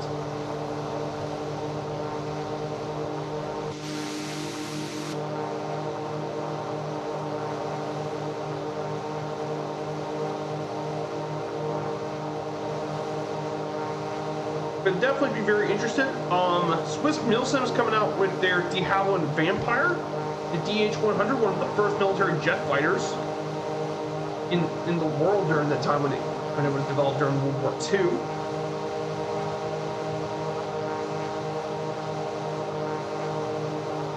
And then NEC came out with the new airports, San Antonio International, Kilo Sierra Alpha Tango. So NEC created that new airport as well. So that's going to be some of the stuff that just came out. Is a 600 significantly different? The 600 basically is shorter than the 700 model. Due to its shorter size, the performance should be better actually because it's a shorter airframe.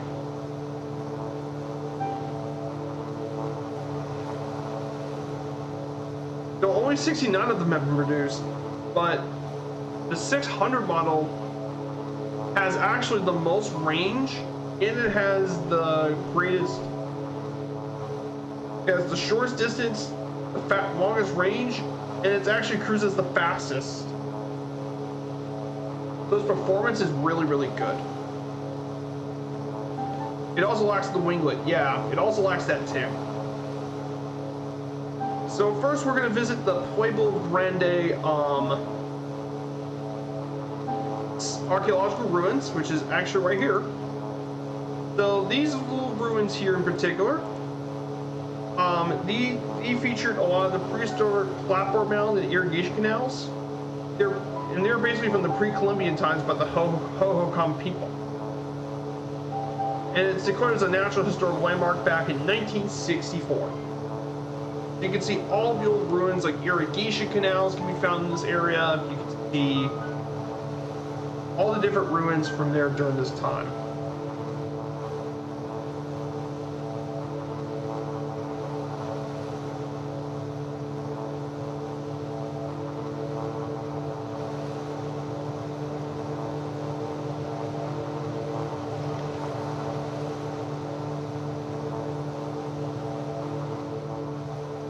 I was lucky enough to see WestJet flying one. Dude, Charlie Yankee, Quebec Yankee. Ooh. Interesting. So here, then we're going to visit another iconic Arizona landmark. Torvea Castle is going to be one of the other little landmarks.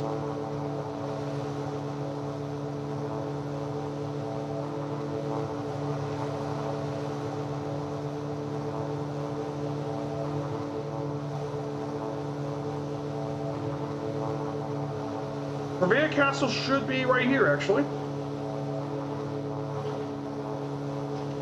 So this here is Torvea Castle. We're going to be flying next to it.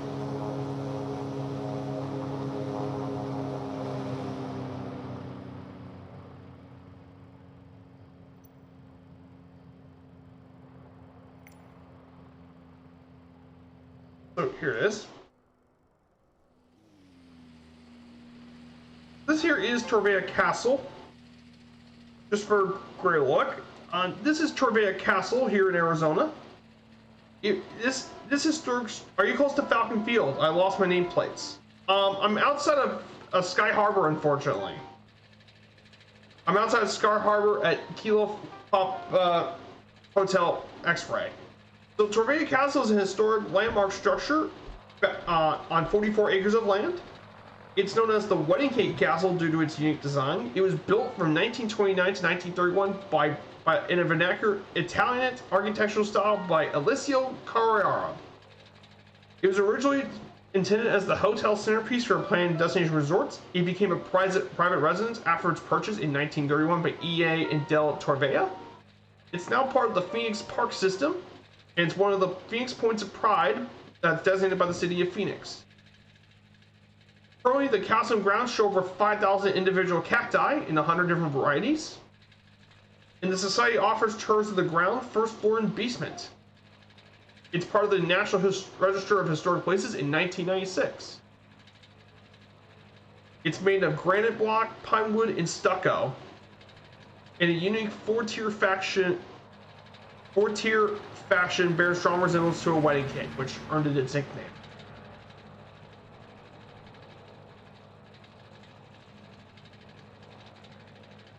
So this area's got tons of cactuses and all that. Tons of cacti. And I mean, cacti were perfectly suited to grow in this area due to the fact there isn't a lot of water, and cacti can store lots and lots of water. I see you, Chronico. I see you. Yeah, the name tags issue is still a huge problem, even to today. But look at this, we're not getting back to the mountains here.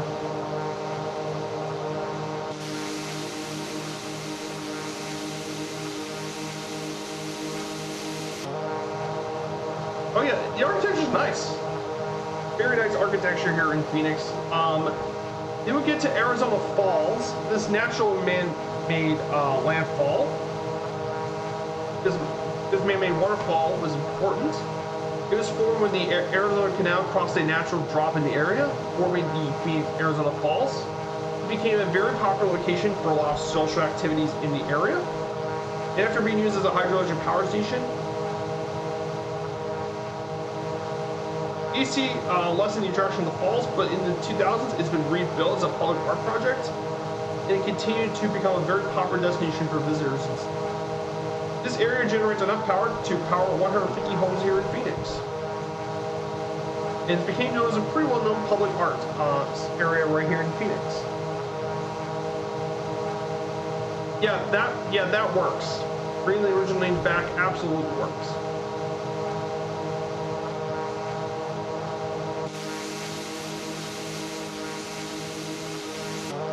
As you can definitely tell, this ultralight can just fly.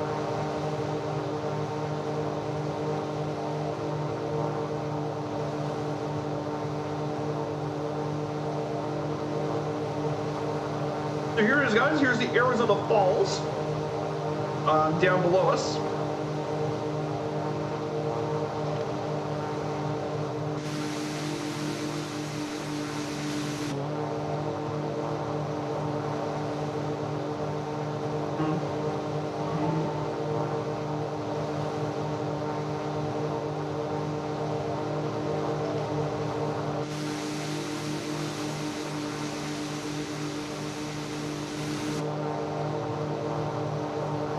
So now we're going to get to one of the most iconic areas here in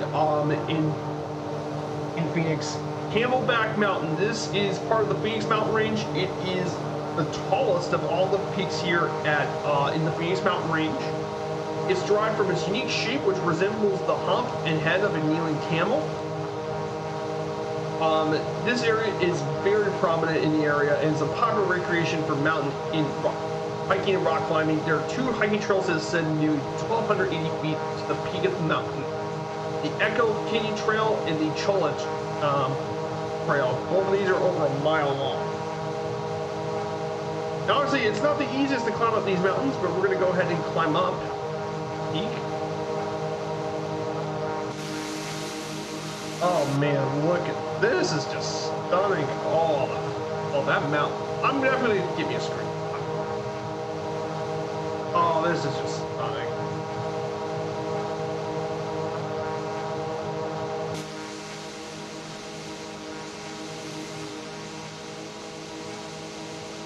Yeah, this is why I like flying over Phoenix.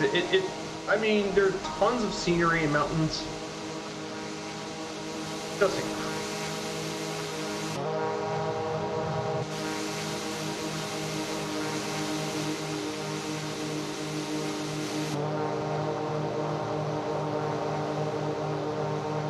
Isn't this just stunning, guys? Oh, land on it. Yeah, I'm gonna try. This is just stunning. I would love to visit Phoenix in real life. Phoenix is really cool.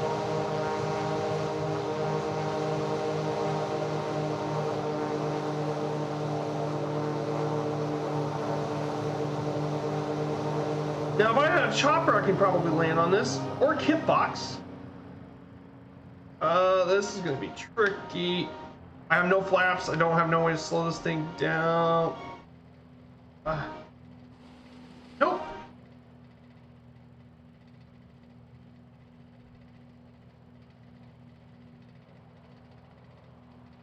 This is absolutely incredible. This is amazing. Don't you guys agree on this too in the chat? Great. This is just unbelievable.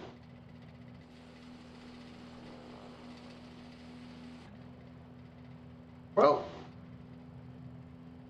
you break your landing gear doing that. Yeah, that's not very safe. So we're gonna cruise down into we're gonna cruise down to the city of Scottsdale, Arizona today. So now we're gonna go to Scottsdale.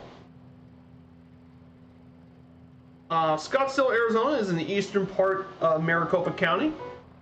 Named after its founder, Winfred Scott, a retired U.S. chaplain. Its slogan is the West's most western town. It has been one of the fast-growing cities in the U.S. over the past decades.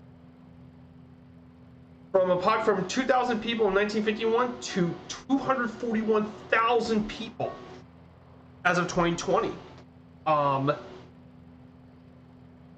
It was established in the 1880s by Winfield Scott when he was visiting the Salt River Valley.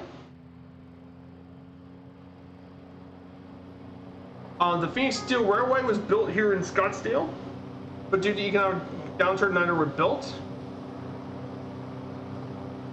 During the First World War, Scottsdale was used for its large-scale cotton industry. Due to the creation of long, stable Egyptian cotton, and cotton is still grown here.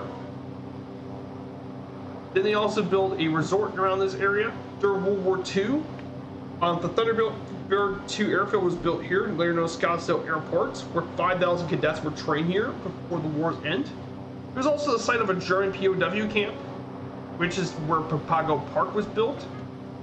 In the 60s and 70s, however, they quickly built here thanks to Motorola building a plant here in Scottsdale.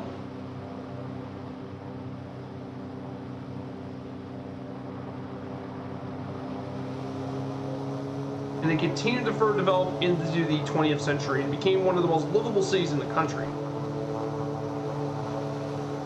It's known for its art festivals and cultural fairs, which preserves its rich Western history. It's also home to the, since 1971, to the Barrett-Jackson Auto Show.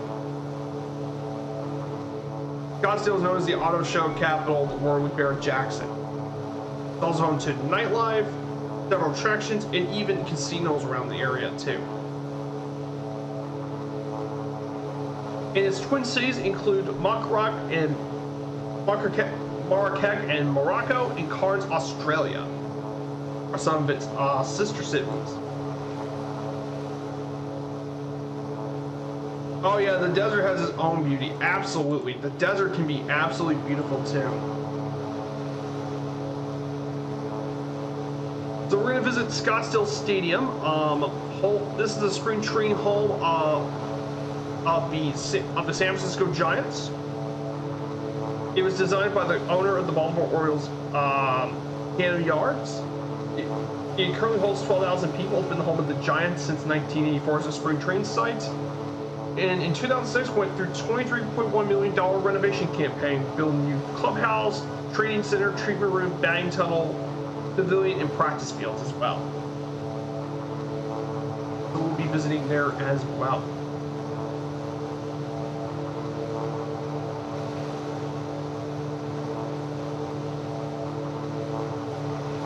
So there's Scottsdale Stadium.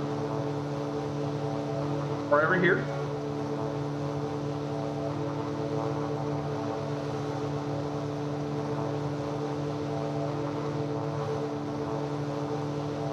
There's that. They will be visiting Papago Park, actually. So Papago Park, right here, is a municipal park that connects the cities of Phoenix and Tempe. It's been designated as the Phoenix Point of Pride and includes Hunt's Tomb, which is located in the National Register of Historic Places.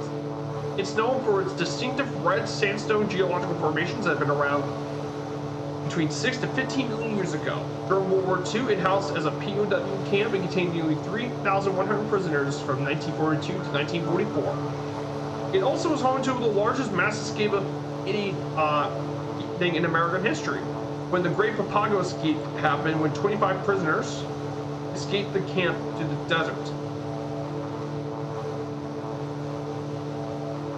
But it's also known for many of its man-made lakes and all that.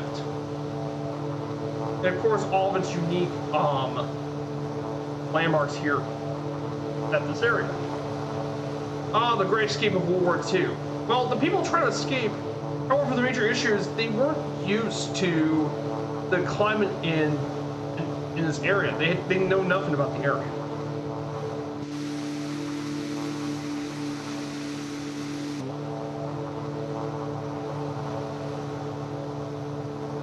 This makes me miss the Southwest so much. I spent 8 years in the Colorado sites on the Four Corners, a lot of trips to Arizona. I know, I want to visit the Southwest myself.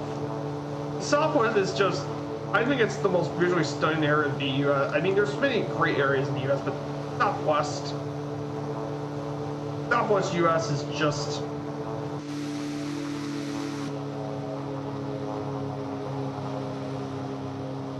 I mean, there's so many natural monuments in the Southwest U.S.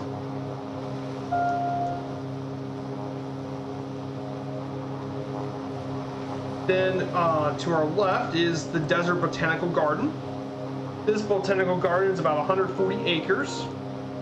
It was opened in 1939 and now houses more than 50,000 plants and 4,000 taxa, which basically taxes like different groups.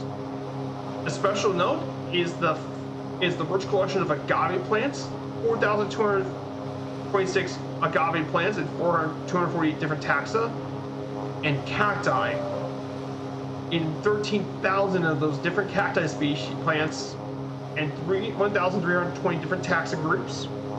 It focuses on plants that are adapted to the desert conditions, including an Australian collection, Baja collection, and South America.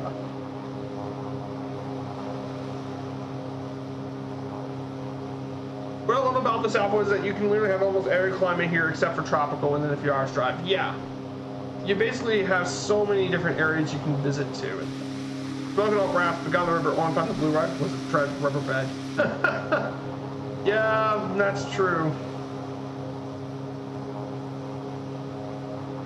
And then we're going to visit then one of the most peculiar landmarks in the on Papago Park. This one's a pretty cool one. It's called Hole in the Rock. I'll probably get into right area.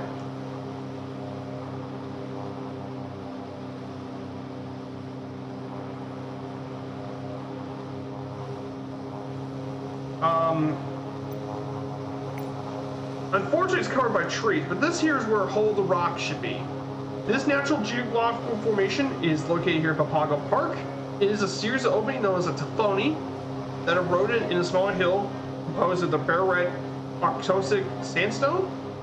And believe it or not, there's actually evidence found here that the Hohokam used this area to record the position of the sunlight shining through the opening to mark the seasons, particularly the equinoxes and the solstices. And they were marked by carving a slick area in the rock, which is really cool. They found a lot of archaeological evidence here at the park.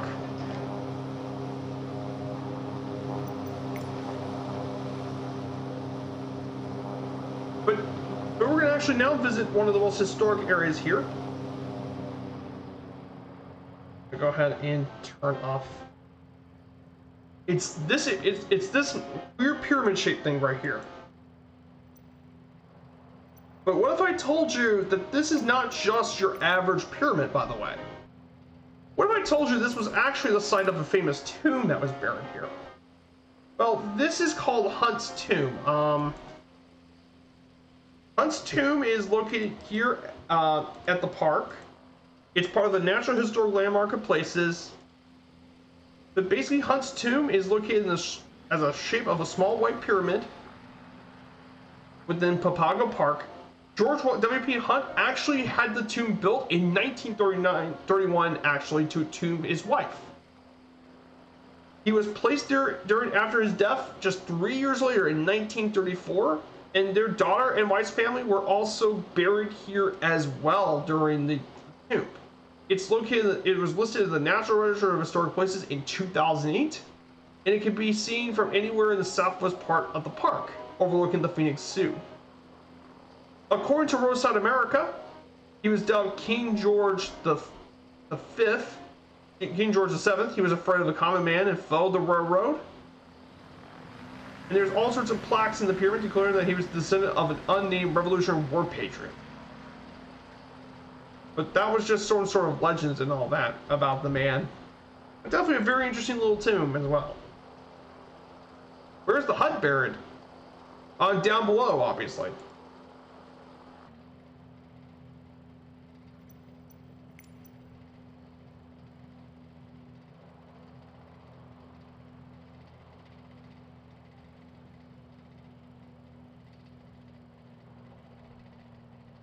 In this area here is the Phoenix Zoo, as well.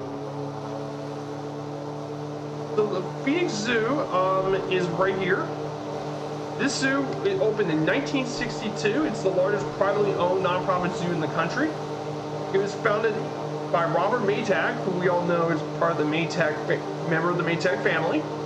It operates on 125 acres of land. It has over 1,400 animals on display. However, the zoo is most famous for its role in the Operation Oryx to reintroduce the Arabian oryx back into the wild. These guys who don't know what the oryx is, the Arabian oryx is a group of the antelope species that is native around the Middle East during this time. The reason they went extinct in the wild was because during the 1920s and 30s, many of the people in the industry hunted, in the oil industry hunted down the antelope. So the Phoenix Zoo took them back and, with program with other zoos, restore those animals back into the wild. And it was one of the most successful wildlife reintroduction campaigns in the world.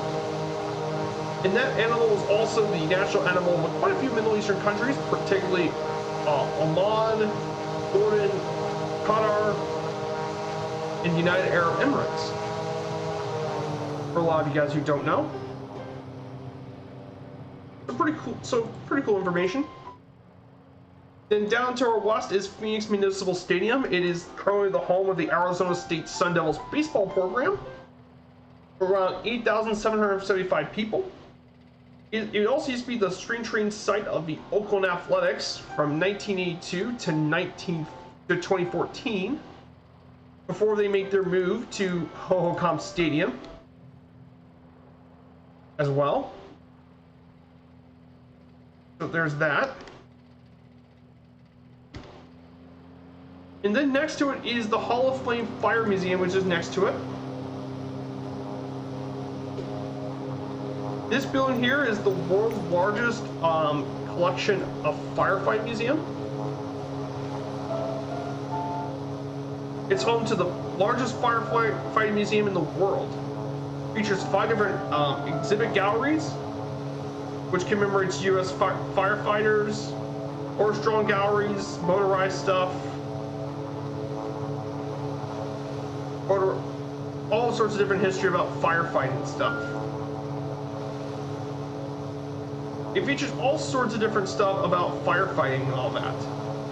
If you want to learn all about firefighting, this is definitely be a great place to check out if you're into the world of firefighting.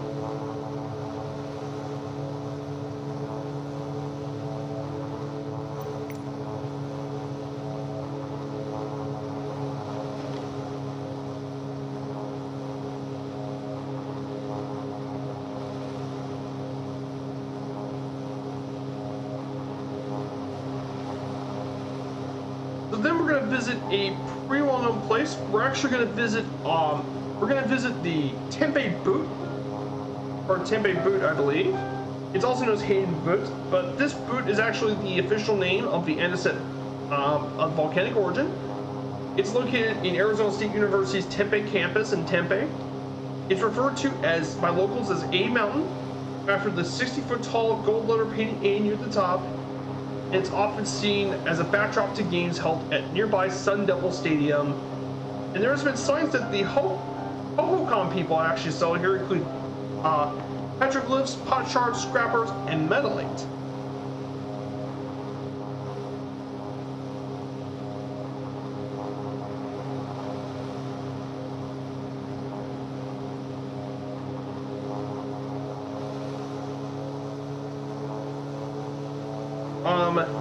Now the letter A, actually, the capital A letter, this thing has its own history, by the way. We're gonna fly near to the big capital A here. See that big A on top of the boot, I believe?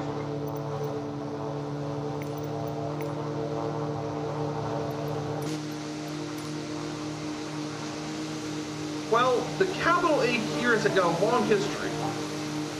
It was originally built actually as the letter N when Arizona State was known as Arizona Normal School. However, it was changed to a T in 25 as it became Tampa Bay State Teachers College, and then it was changed to A in 1938. And the current one was built here in 1955, made of concrete and reinforced steel.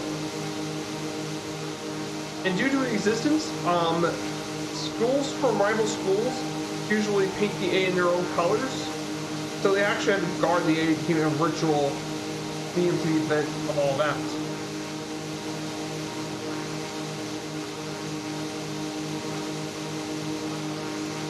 That's where that is the letter A came to existence.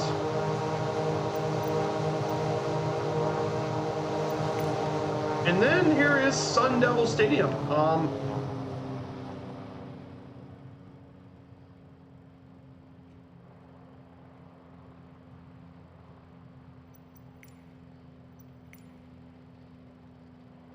So here's Sun Devil Stadium. You get a beautiful view of the mountain too. But this here is Sun Devil Stadium, home of the Arizona State Sun Devils. At least for their football program. So here it is, Sun Devil Stadium. This football facility was actually here in Arizona State. It's actually been the home for them for decades, at least since the 1950s, actually. It's actually been the home of the Arizona State Sun Devils since 1958, actually. It currently seats 53,000 people, but its peak was 74,000 people in the 1980s. It used to be the home of the Arizona Cardinals until 2006, when they moved to Glendale. It went through a 5-year renovation campaign that was completed in 2019. It used to be the home of the Fiesta Bowl, and it's also been featured in a number of 7 different films, including Cameron Crowe's Jerry Maguire, which has been most famous, but also been used in the 1976 movie A Star is Born. And yes, Pope John Paul II even visited there in 1987, when 75,000 people held mass there for 75,000 people.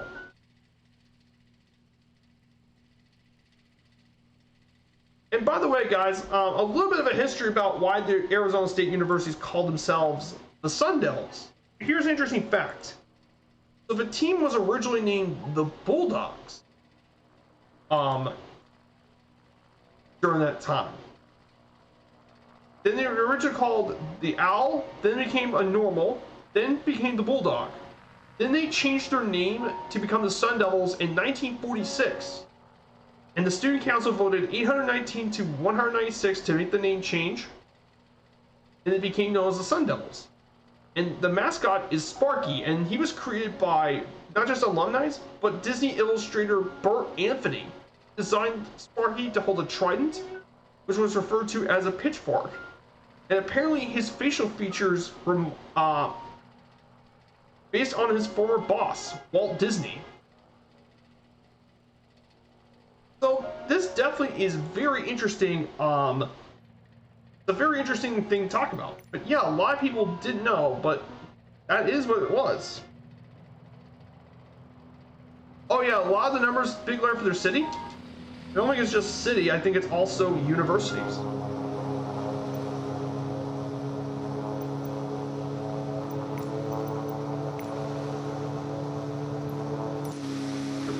let me get a picture for this for the Discord. I really have, and if you haven't been to my Discord, I really highly recommend you guys check out my Discord. I put lots of my pictures from my streams here. I don't think I can land at the football field. Unfortunately, I can't go as slow. I mean, I could definitely land the little top runner, but I can't land this thing, unfortunately. You might need a little more runway than that. Then there's Desert Financial Arena. It's the home for the men and women's basketball program of Arizona State.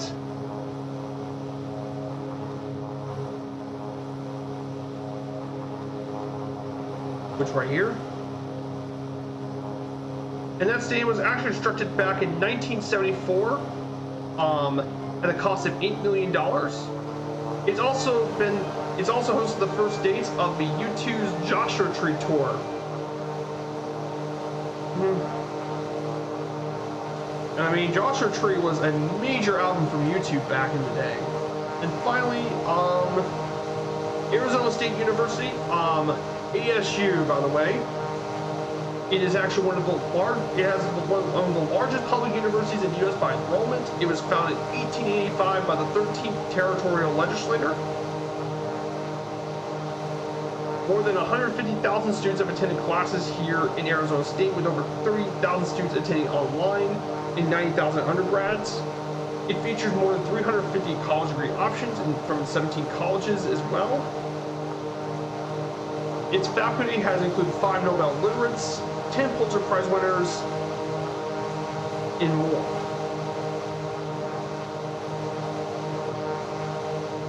Arizona State is very active in its student life programs, and of course, as well, it's very much a crazy school for that. But there are some very famous Arizona State alumni, including U.S. Senator Carl Hayden, Silver Star recipient Pat Tillman. Played college football there, and he left his NFL career to enlist in the U.S. Army. We have Barbara Barrett, served here, an ambassador to Finland. There's also several major business leaders, including R.A. Fulton of Fulton Homes, Kate Spade, and Kevin Warren. There's other sports athletes as well. Phil Mickelson, part of the World Golf Hall of Fame. Reggie Jackson and Barry Bonds both played baseball at Arizona State. James Harden played basketball at Arizona State. And more. And there's lots of celebrities that actually have attended here. Jimmy Kimmel attended Arizona State University, along with Linda Carter and Linda Ronstadt.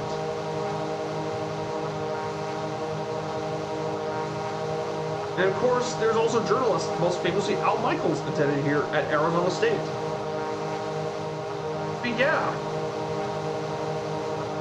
But yeah, Arizona State, lots of famous alumni. Oh, you were at the concert, really? Wow. I didn't know about that, Mongo. That's cool. And Tempe, basically, obviously we know Tempe is the home of Arizona State University. But the city of Tempe actually, Tempe is their largest campus, and it's the main campus here. But Tempe is actually, it's got a population of 180,000 people. It's named after the Fala Tempe in Greece, due to, well, its natural stunning scenery and canals. It's grown to be quite a major city thanks to the Roosevelt Dam, and it's quickly expanded as a suburb thanks to the rise of Arizona State University as its largest employer. It's known for its tourists, like its marathons and all that. And there's also lots of different historic properties in the city, too. That's just a little bit about Tempe as well.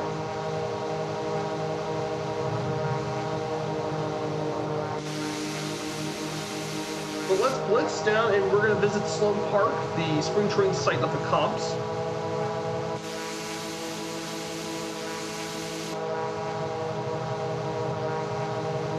So we only have 20 more nautical miles left to go, and we'll be done with today's stream over Phoenix.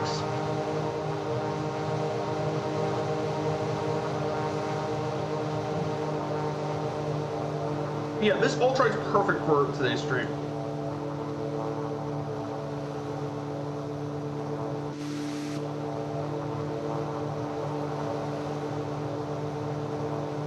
So Sloan Park is coming up. It's the home of the Chicago Cubs spring trains home. It's home to the Arizona League Cubs. The dimensions closely match that of Wrigley Field, their home ballpark in Chicago. With a capacity of 15,000, it's the largest spring training stadium in Major League Baseball, surpassing Camelback Ranch in Glendale by 2,000 seats.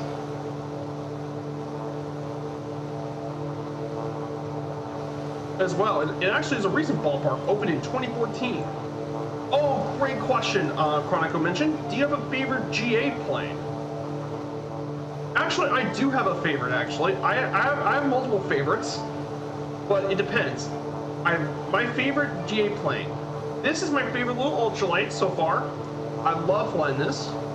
My favorite vintage GA plane is probably the Junkers JU-52. That's been a long time favorite of mine. I love the Junkers to death. My favorite bush plane is definitely the Kit Fox, though I do like the NX Cub and the normal X Cub. I like all the Cubs, but the Kit Fox is my favorite. Twin engine GA, I would probably say, of all the ones I've flown so far, I'd probably say it is the Baron.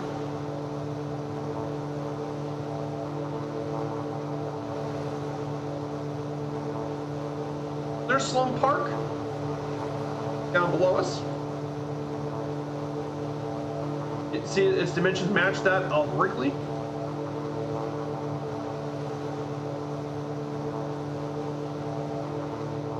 Then from there, we're going to head down to Mesa, downtown. On Mesa, believe it or not. Let me tell you some interesting facts about Mesa, Arizona, by the way. So Mesa, again, is all of this is part of the metropolitan area here in Phoenix. It's the most populous city on the East Valley of the area. It's actually Arizona's third largest city after Phoenix and Tucson, the 37th largest city in the country, and with a population of 504,250 people, get this, it's more populous than the cities of Minneapolis, St. Louis, and Miami. Yes, you've heard that right. It's more populous than all of those other cities. Yeah, it's also America's most politically conservative city. More than 40,000 students attend in more than 10 colleges here in Mesa. And Mesa's been around at least for 2,000 years with the Hohokam people. But the modern day Mesa was first settled by Daniel Webster Jones in 1877.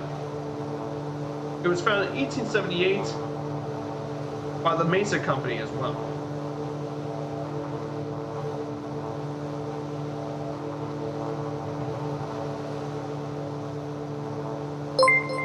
Hey, Joe Nimek has just followed. Good to see you, Joe Nimek. I hope you're doing well. I hope you're doing great. We're doing a city tour of Phoenix, Arizona in the Ants Airplanes Drifter Ultralight. If you really like what you see, you can join. You're more than welcome to join anytime you want. Mesa is the home to the classic punk rock band Authority Zero, and of course the proud studio of Queens of the Stone Age. Ah, yes.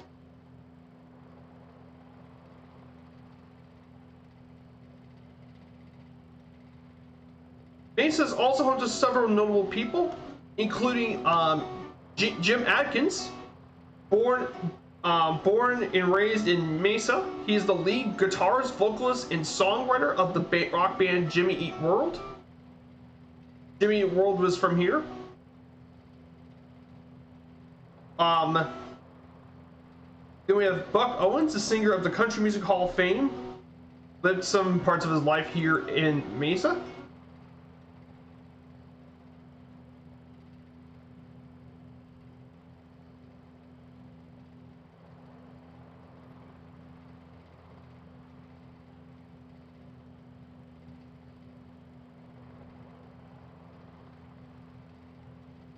All right, yeah, lots of good musicians here. And there, this down here is Ho-Ho-Com Stadium, 10,500 seat stadium. It's the spring training site of the Oakland Athletics. It was completed in 1997 to replace the original Ho-Ho-Com Stadium. It is the largest scoreboard in the Cactus League, 12 by 16 foot scoreboard. So here it is, Ho-Ho-Com Stadium, down below us. Yeah, lots of musicians from the area. There's also Austin Gibbs as well.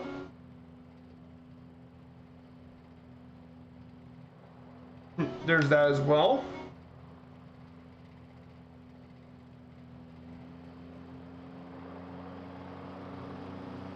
Vance Wilson, the former Mets catcher and the current coach of the Royals, is from Mesa, born in Mesa.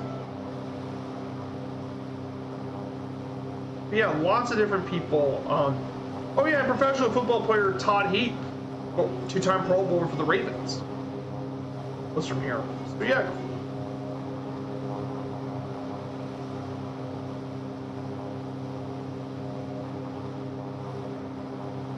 So yeah, lots of famous people born here in Arizona.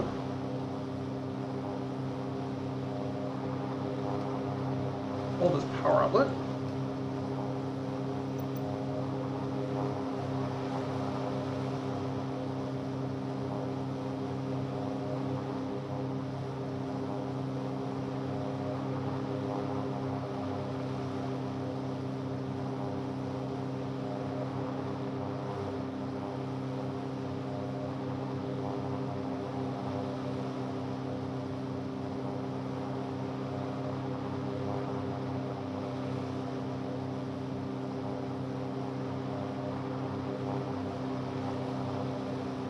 Stevie Nicks and Alice Cooper grew up here. Oh yeah, that's right. Oh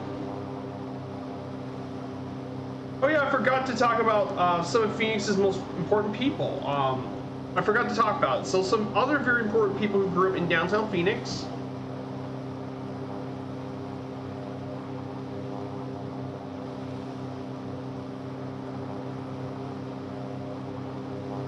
There are so many notable people from Phoenix, but some of these include very famous athletes. Jerry Coangelo was an owner, and he was from this area.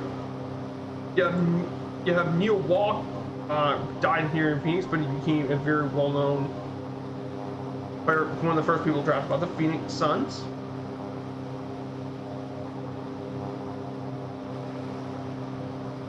Bob Parsons, the founder of GoDaddy, was from around here.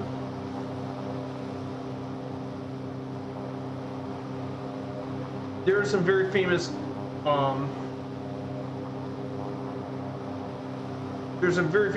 actors and artists, including a certain Stephanie Myers.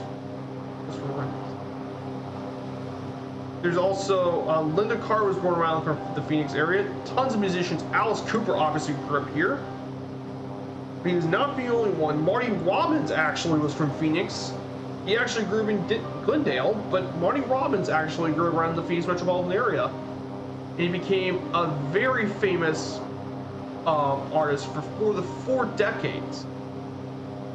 He had many iconic songs, including Big Iron and more. He was also a NASCAR racing driver too. Obviously Alice Cooper. Chester Bennington was actually from Phoenix, believe it or not. The former lead singer of Linkin Park was born in Phoenix.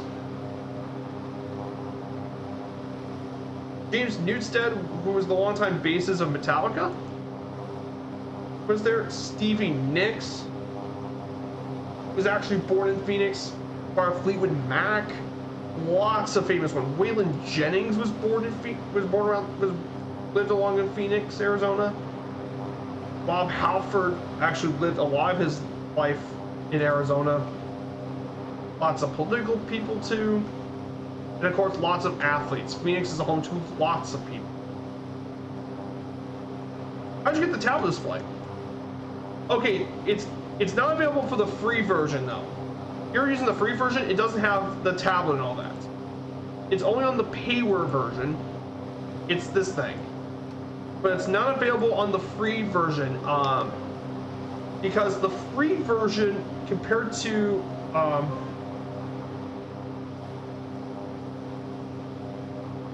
the free version does not have.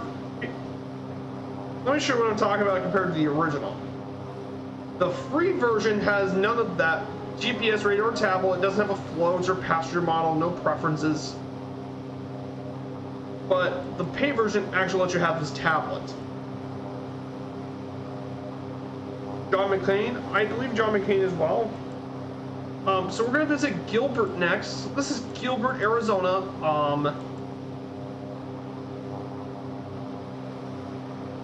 So Gilbert is actually one of the other communities here. It's the 4th largest in the Phoenix metropolitan area. It's the 5th largest municipality in Arizona.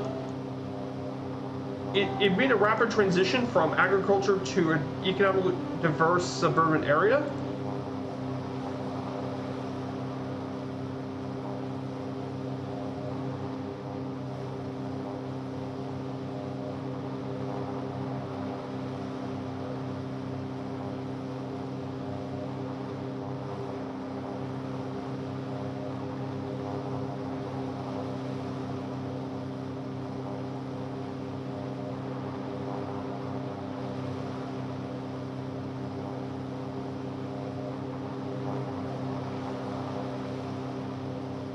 Things I bought the payware. Yeah.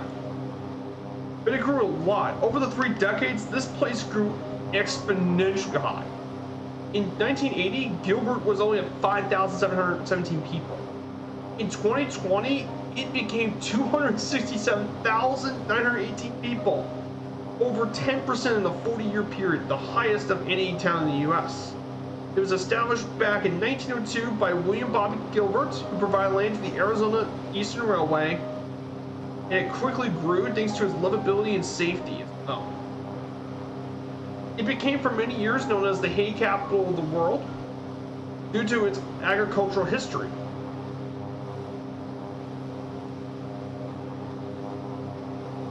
And some notable people that actually live here include Jay Hildebrand, an all-star baseball player. Alex Endor, bronze medalist of the artistic gymnastics.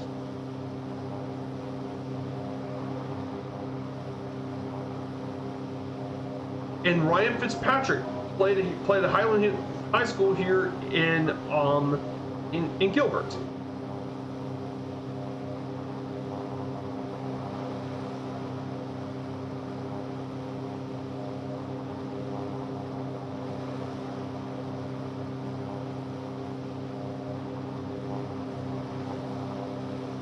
So we got only 2 more places to go. John McCain was a Navy brat, born Panama, but adopted Arizona, lived in Sedona. Ah, gotcha. So first we're going to talk about the Arizona Commemorative Air Force Museum. It's located here at Falcon Field. We're actually going to go, it's actually in the scenery, believe it or not. It's one of the largest commemorative Air Force units in the world. It's the 10th unit of the Commemorative Air Force. It was established in 1978 at Falcon Field. You can trace its history back to 1961 when it was first founded, and it was chartered as a non-profit Texas corporation. And people in Arizona became interested in establishing their own branch, so they chose Falcon Field as a site. So the museum is situated on a World War II hangar that was built in 1941. In front of it is one of the 4 propellers that once installed into a B-29 Super Fortress. There's also a 3-inch Mark 33 gun outside. The majority of the aircraft here is located within the hangar, and some in flying condition are located outside. There's also the museum's gift shop, and some of these aircraft are even dated back to 1917. However, most of them are from World War II.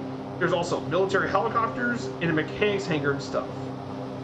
There's all sorts of exhibits this museum houses, including a C-47 Skytrain, which is a military version of DC-3, the Model 18 known as the C-45 Expeditor, an Douglas 826 Invader, and even a North American B-25 Mitchell, along with other stuff.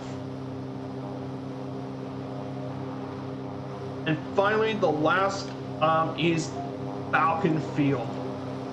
Kilo Foxtrot Foxtrot Zulu. Here's the funny thing: the code for the FAA and the IATA are different. The IATA code is actually MSC, but for the FAA it's FFZ. It's actually currently as a reliever airport. It's part of Mesa. It's about 6 miles northeast of Mesa, Arizona. Falcon Field's home to many of the local companies and groups. But the history of it is actually pretty unique. You see, it got started before World War II when Hollywood producer at the time, Leyland Hayward, and pilot John H. Jack Connelly founded Southwest Airways with a few of their friends as well. And they operated 2 other airfields during this time, Thunderbird Field 1 and Thunderbird 2, which is Scottsdale Airport. However, the British like to train their pilots, and they named it after one of the birds, thus Falcon Field operated. In 1941, the first cadets of the Royal Air Force arrived here, and they trained in the Stearman PT-17s and AT-6s. The good weather, open terrain, and lack of enemy air power provided safer, more effective training than possible in England. Even so, 23 British cadets were killed, and they were buried in the cemetery. 7,000 pilots were trained here until the RAF installation was closed by the end of the war. And then post-war was linked to several industrial interests, and eventually became a civil airfield. It was operated by the city of Mesa. It's still home to the CAA Oxford Aviation Academy, the largest flight school in the world. Trained pilots from Japan, Belgium, Netherlands, UK, Italy, Turkey, Mexico, and Vietnam as well. All fly out of Falcon Field. It's also home to Air Base Arizona and more. And even some films of the 1980s Aerobatics film Cloud Dancer were filmed at the airport. So yeah. And look at that. Here we are at Falcon Field. We're gonna make a landing here at Falcon Field. We're gonna find somewhere to park, and we're gonna explore the airport for a bit, guys.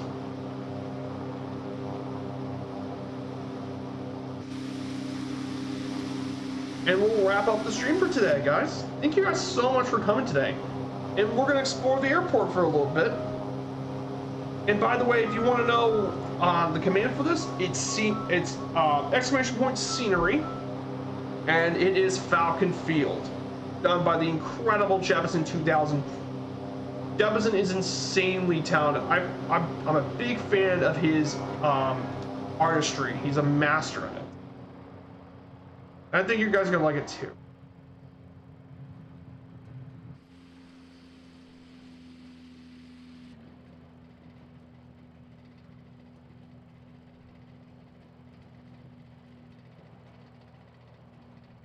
How do I choose fuel tank?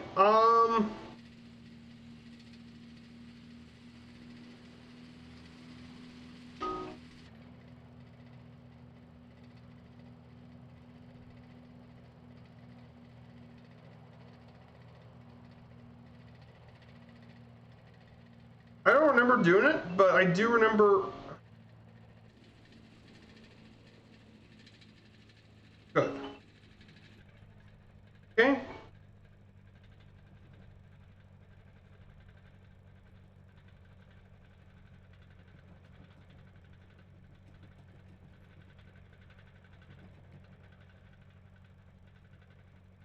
The Apache helicopters assembled around here. Yeah, around Falcon Field is a lot of the aviation stuff's been. Oh, there's the Boeing plant right in front of us.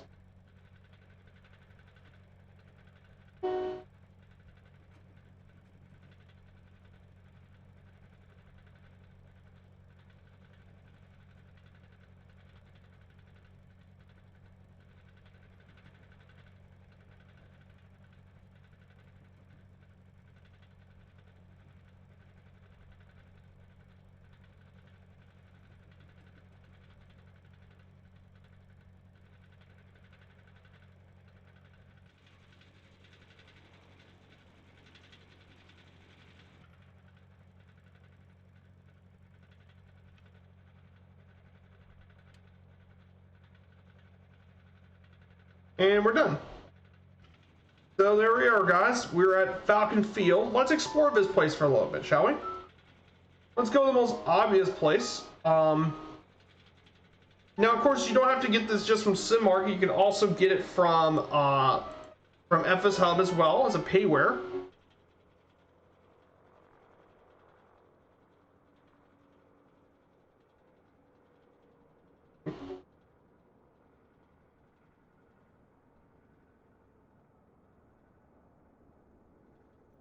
There's friends all in the Drifter.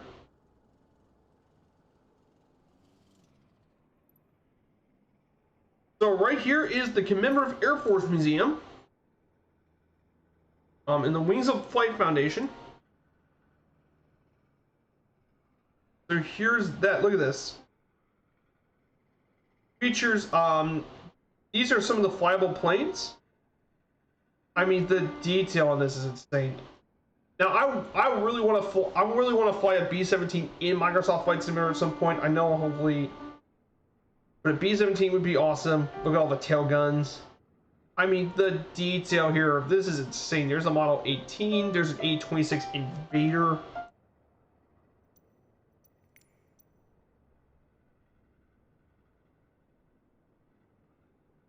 I mean, the detail is absolutely incredible.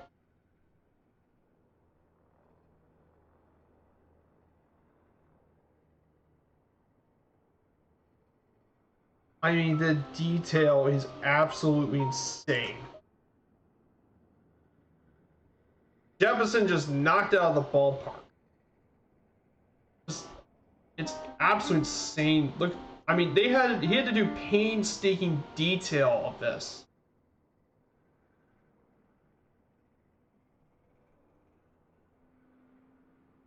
And you can get this for 12, 13 bucks. It's an absolute bargain, and it's a great GA airport.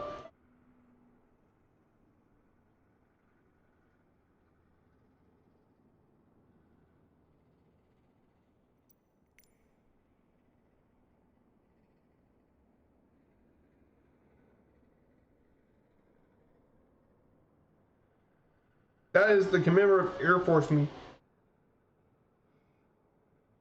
That's the Air Force Museum that was built here, the largest of those museums. There's actually even more on the other hangar. Possibly be more.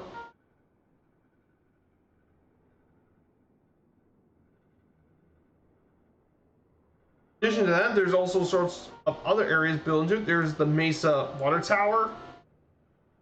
There's all the different buildings for flight school.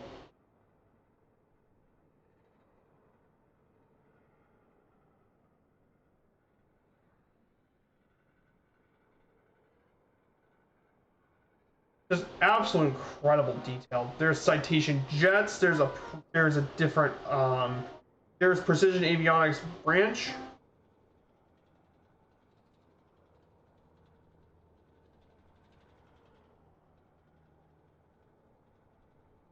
Just the level of detail that's insane here.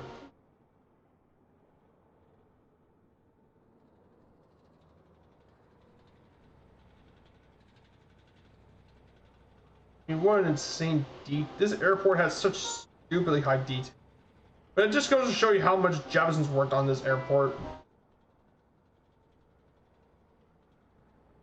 There's the executive aviation.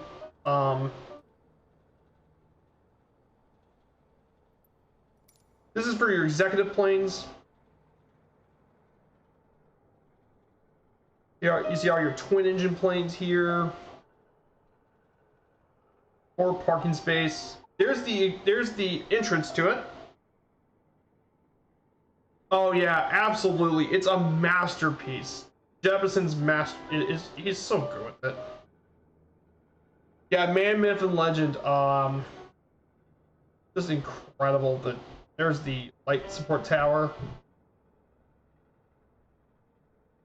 I know Jefferson's currently working on Kalamazoo, and that would definitely be something I would get, is the Kalamazoo airport. There's even more parking stuff here. Look at this. There's even more parking and all that other stuff here. There's so much detail. Look, there's even more parking. As well, there's even more parking spaces. Just... And oh, look what I found. I found Colonel Forks parking space. There's an Easter egg. There's Colonel Forks parking space. Colonel Fork 85. There's his parking. For guys who don't know, Colonel Fork 85 is another fantastic streamer as well. He makes some of the very best Warbird and GA stuff. He makes that's his heart and soul. Found his parking spot. Yeah, I found his, like, just a masterful airport. It is. I wish it was a Firefly Air Hub here at his place. Someone needs to get Murph here to join Firefly Air and build a hub here. I mean, just incredible. There's more military stuff here. Just in your impeccable General Aviation Airport here. This is incredible. I love it here at Falcon Field. So guys, this is Falcon Field done by the incredible Jeppesen 2001. The man, myth, and legend. The dude is amazing. So guys, thank you so much for coming into today's city tour stream. I hope you guys actually enjoyed today's stream. So guys, I think we know who we're going to raid today. We are going to raid the Flying Fabio actually today. We're going to raid Fabio for today. Don't ever get the opportunity to raid Fabio. I know he's raided me plenty of times in the past, so we're going to go ahead and raid his channel.